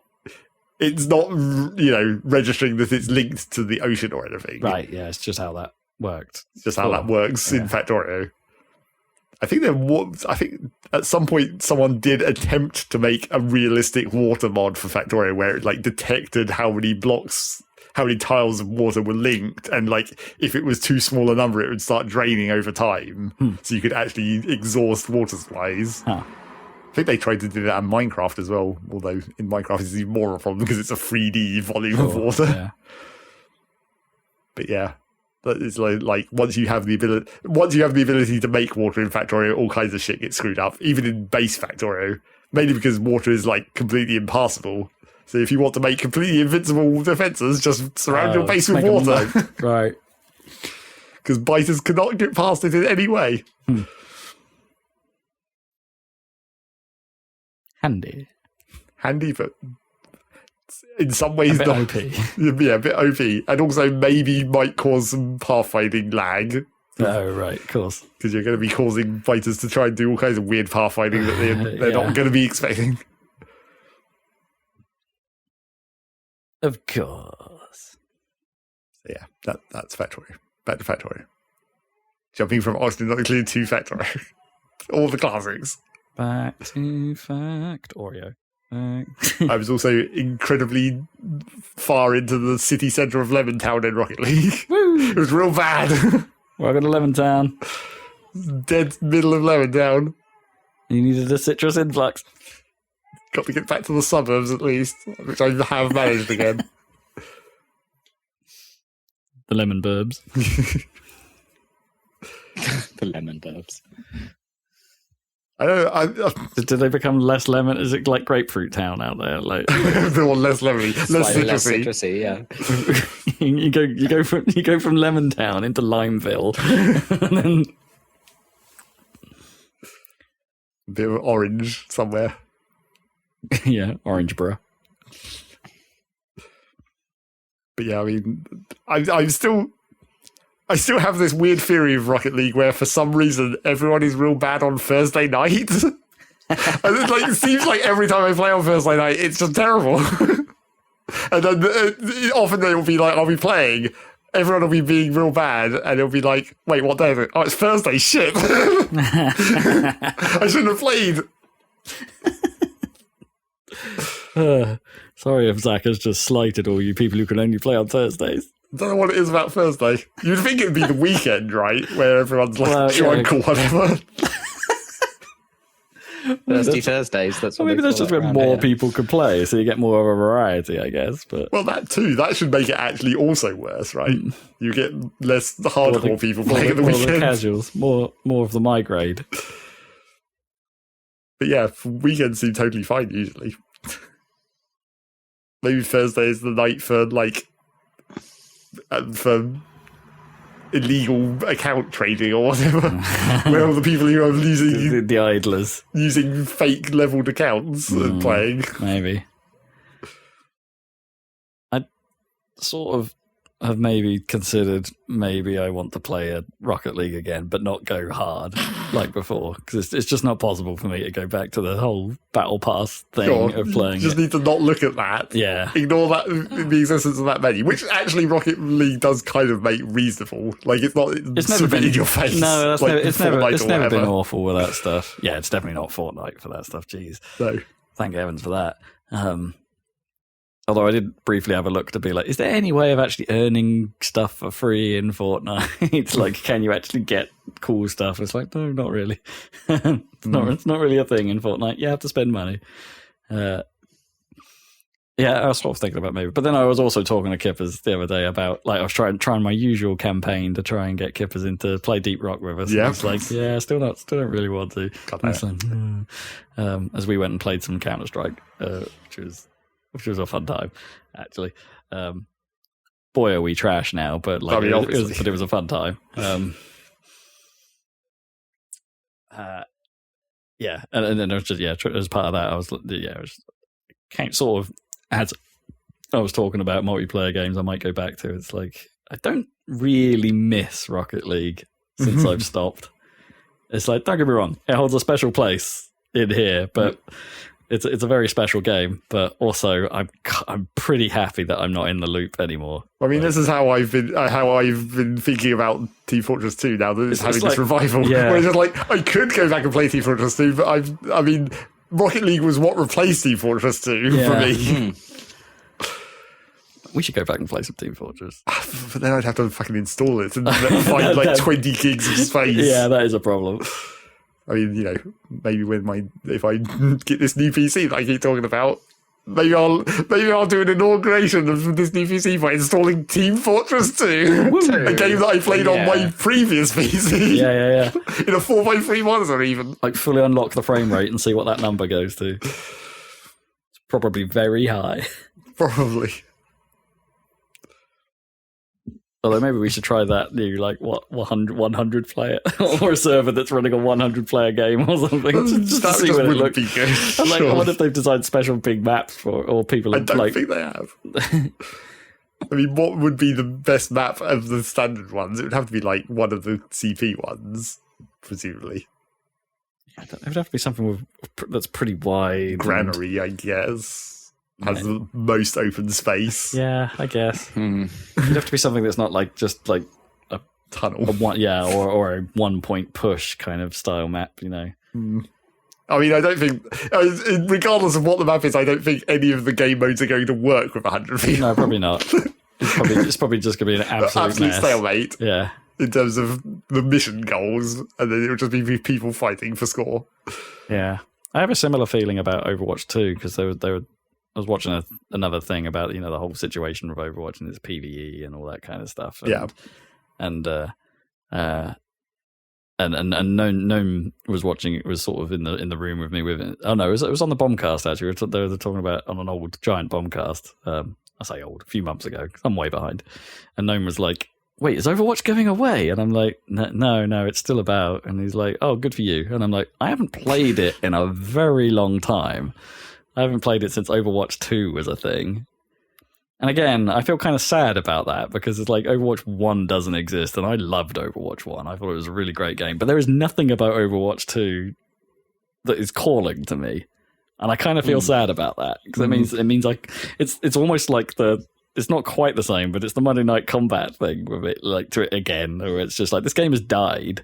The game I liked is gone. Not quite in the same way. Yeah, not quite in the same way, but like, this has just moved on from the good time I had with it, because it's, I don't know. Overwatch 1 was a great game, but also had a good loot loop, actually. Like, if you ignore the kind of like spend money loot boxy stuff, right? Like the fact that you could just randomly get stuff every now and then, and it could be cool stuff, or it might not be cool stuff. It's like, that was a hook. Like, and it didn't matter, because like almost anything in the game you could get randomly. Pretty much everything in the game you could get randomly, actually. There were a few exceptions, but not many. And then they kept adding more to that. And then it'd just be like, but that's cool. Like, I don't know, I suppose it's a little bit like if Derg added more stuff, more cosmetics you can just find in the world, right? And it's more stuff you can just get. And it's like, oh, for you, that's like, great, I'll just find those. More stuff to find. I mean, that is kind of what they do with the season stuff. Yeah, exactly. Except I don't get those because I get them in the season. Yeah. Or I have so far, anyway. And the transition to Overwatch 2 is just what nobody really wanted. It's like existing players of Overwatch 1, yeah, they got to keep all their stuff and keep all the characters from the early games. But now they've got, if you want any of to engage with the cosmetic system, which was cool, It's like, now that costs money. Now that's battle passes. Now that's seasonal money you have to pay. I think it seems worse in Overwatch's case because it was the Overwatch 2 transition. Exactly. Like Rocket League is exactly the same. Like that now, Rocket League, everything, all the loot drops are paid. You get the blueprints, but you can't make them without buying the thing. But Rocket League's like the weird exception because it has a way to self-sustain. You can buy the battle pass and keep going, but like not for the loot boxes, which are blueprints in this game. Yeah, I mean that got worse. Well, that literally might as well have been the same as what happened in Overwatch 2. Yeah. It was before that point, it was free random drops. After that point, it's all blueprints, which are free random drops that you pay for, but you know what you're getting. It's it's a really weird system. But yeah, that's basically what Overwatch 2 did. But because it also coincided with this being essentially a separate game, it seems worse. Yeah, it wasn't just like the game got old and then they changed the monetization system, which is what Rocket League did. It lost its hooks for a lot of players. And it's like because now they suddenly have to pay money to get that same dopamine rush, I guess, from the cosmetic side. This isn't a knock against the actual gameplay, which I'm sure is still fine. Yeah, like that game is fun as hell to play, or at least Overwatch 1 was. Still haven't installed it at all since 2, but it just bums me out a little bit, and then as a result of that, I just don't feel the urge to go back and play it, and that. It's an unhappy position to be in, but also it's a very Blizzard position to be in. It's a very Activision feeling position to be in. Soon to be Microsoft, yeah. Secretly, the reason that I'm also not going to go back and play TF2 is because they nerfed the Sandman, damn you! I'm never going to get over that. I don't know what I would go back to play like nowadays. Like if I go back into TF, what would I actually do? I don't really know. I mean... What was your skills before? I mean, I guess like towards the end of our playtime, I was doing way more demo probably than anything else. Right. I was having good fun doing demo. Demo Man was one of the last things I tried properly. So I tried doing Spy for a bit and just couldn't get into it. No, Spy's always difficult. I'm not quite. I mean, Bow Snipe was always was fun, but like I'm not quite good enough to really fulfill the sniper role on a team. Like that just wasn't. The trouble with that, I mean. Not to get back into talking about more recent TF2, but like the trouble with Sniper in the later years was always that like there would always be two snipers on a team, even if you wanted to be sniper, and they'd both be like real bad. Yeah. So you could saturate your team with yet another sniper and add to the problem of having too many snipers. Exactly. Yeah. Everyone wanted to be sniper. Like there was a phase of that. And spies as well. Same thing. Yeah. It's like spies and snipers were the class that you never got to play because there was already four of them and they were all terrible. Yeah, you never really needed more than one, or you never really wanted more than one on your team. So it's like I need to fill a more practical role. Yeah. So yeah, I was demo most of the time towards the end of it, and I think I was trying to play more scout. I was never very good at scout, but I was trying to play more of it. My go-tos were always like my original go-tos were soldier and medic and heavy, basically the kind of easy mode classes, I suppose, or the like easiest to understand. Yeah, and get good. But medic is way too complicated now. Too many options. See, I don't know. Yeah, I guess I don't know anymore. Like no. what I was thinking about it earlier, where it's just like remember the age of crits, where the crit screen came out and completely overruled the Uber. Like no one used the Uber charge any longer. It changed the whole game. The crit screen. But now no one uses the crit screen any longer. Huh. It's completely gone away. Why is that? Because of the.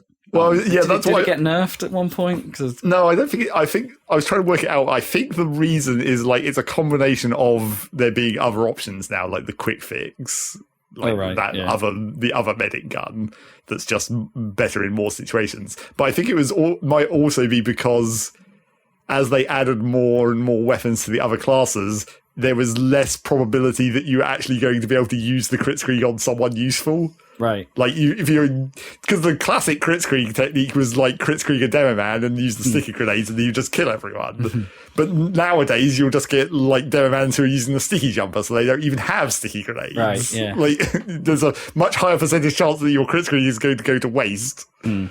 I think that's probably why it fell off. Whereas an Uber was always fine. But at least they then added, like, you could switch loadouts pretty easily, couldn't you? You weren't stuck to a loadout for a whole game. Well, sure, yeah. Once they added the loadout screen. But yes, that's like the ages of TF2 where it's just like things have changed continuously. And what you used to be good at might not be the thing that's relevant any longer. Yeah. There was a time that I played heavy, and that I basically never did that again forever. I hate to admit it, and I've probably been saying this for years in a less direct way, but I think I've skilled out of multiplayer games. Like I'm just not. I really, really want to enjoy them, but I just, for whatever reason, getting old, I guess, I just don't have the talent anymore, and that's annoying. It's genuinely frustrating now to engage with most multiplayer games, unless it's like Splatoon and Salmon Run. Those are still fun. But Salmon Run's co-op, like that's not what we're talking about. I know. We're talking about the specific multiplayer situation of like competitive multiplayer. I mean, regular Splatoon that can still be annoying, but like it's less annoying.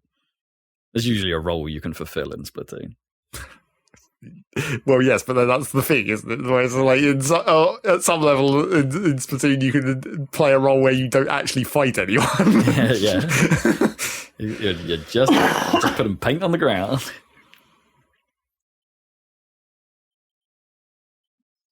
I should check in with Splatoon. It's been a long time. I wonder what's actually updated in that. I haven't heard much Splatoon news for a long time because that second DLC hasn't dropped yet, as far as I'm aware. Oh right, yeah, the weird white box DLC. Yeah. Yeah. See if they've actually done small Salmon Run updates. That'd be nice. Doubtful. Just needs more maps. Always. Just needs more maps. So anyway, that's the end of this podcast, probably. It is. We've had a nostalgia trip. We should play some Team Fortress. Yeah. Cut that. You've said it now. We should do that. And make a video of it as well. Oh man, would that be possible? I mean, we could. I mean, I definitely have to have my new PC to pull that off. I mean, it would probably be watching me play terribly, but yeah, which is kind of what I thought of our next upcoming video. Actually, playing it back, like I was on a particularly bad day, as it turns out. Like, well, luckily we didn't fail in the video, but we failed several times after the video. Yeah, we did. So yeah, Stan wasn't about for a recording of Beyond Good and Evil. So next video coming up is a Derg deep dive. In the summer season, which we survived, but yeah, for me personally, it's a bit of a painful watch because I was clearly I was not doing it right. I was not playing very well. I mean, talking about Derg videos and the other ones that we've made when I've watched them back, because it's like I see it from Rob's perspective when I watch the video. It's like, wow, this is weird. It is different between the way I do things and the way Rob does things, and it's noticeable. But like, it's not really, you can't really specify what it is. I mean, some of that is hundreds of hours of experience. Well, sure. let's be fair. But yeah, like. There's a moment at the end of the last segment where you got lost. I got lost. I won't spoil that whole experience, but that's I can see why I got lost watching that back. It's fine. I wasn't being a complete idiot. I just had no memory of how I got into a specific place. And the clue I'd given myself really wasn't obvious when you watch it back. That was pretty funny, mate, because as far as I could tell, like I saw you on the way in making the thing, and I was like, you're not going to see that when you come back out. No, I really didn't. You totally didn't. Totally didn't. And it's not obvious in the video footage either, so I feel a little bit justified in my mistake. I realise that doesn't make any sense at all, but hey, go watch that video. Derg is still a fun time. That video is a fun time. Yeah, is that up yet or shortly? It will be next week. Shortly. Next week, yeah. Okay, so check that out when that's available, and all the other YouTube channels, videos on our channel. We've only got one channel. Unless you want to come to my actual personal channel where I've never uploaded anything. Or accidentally find UKIP supporting people. Yeah, let's avoid that. If you want another channel, maybe there's, I don't know. Rick's Magic the Gathering unboxing. Oh, Magic the Gathering UK, you mean? Yeah. Yeah. Definitely go check that out. And check out Happy Salad on YouTube. And we'll be back here with another podcast in a couple of weeks. Woo! See you then. Goodbye.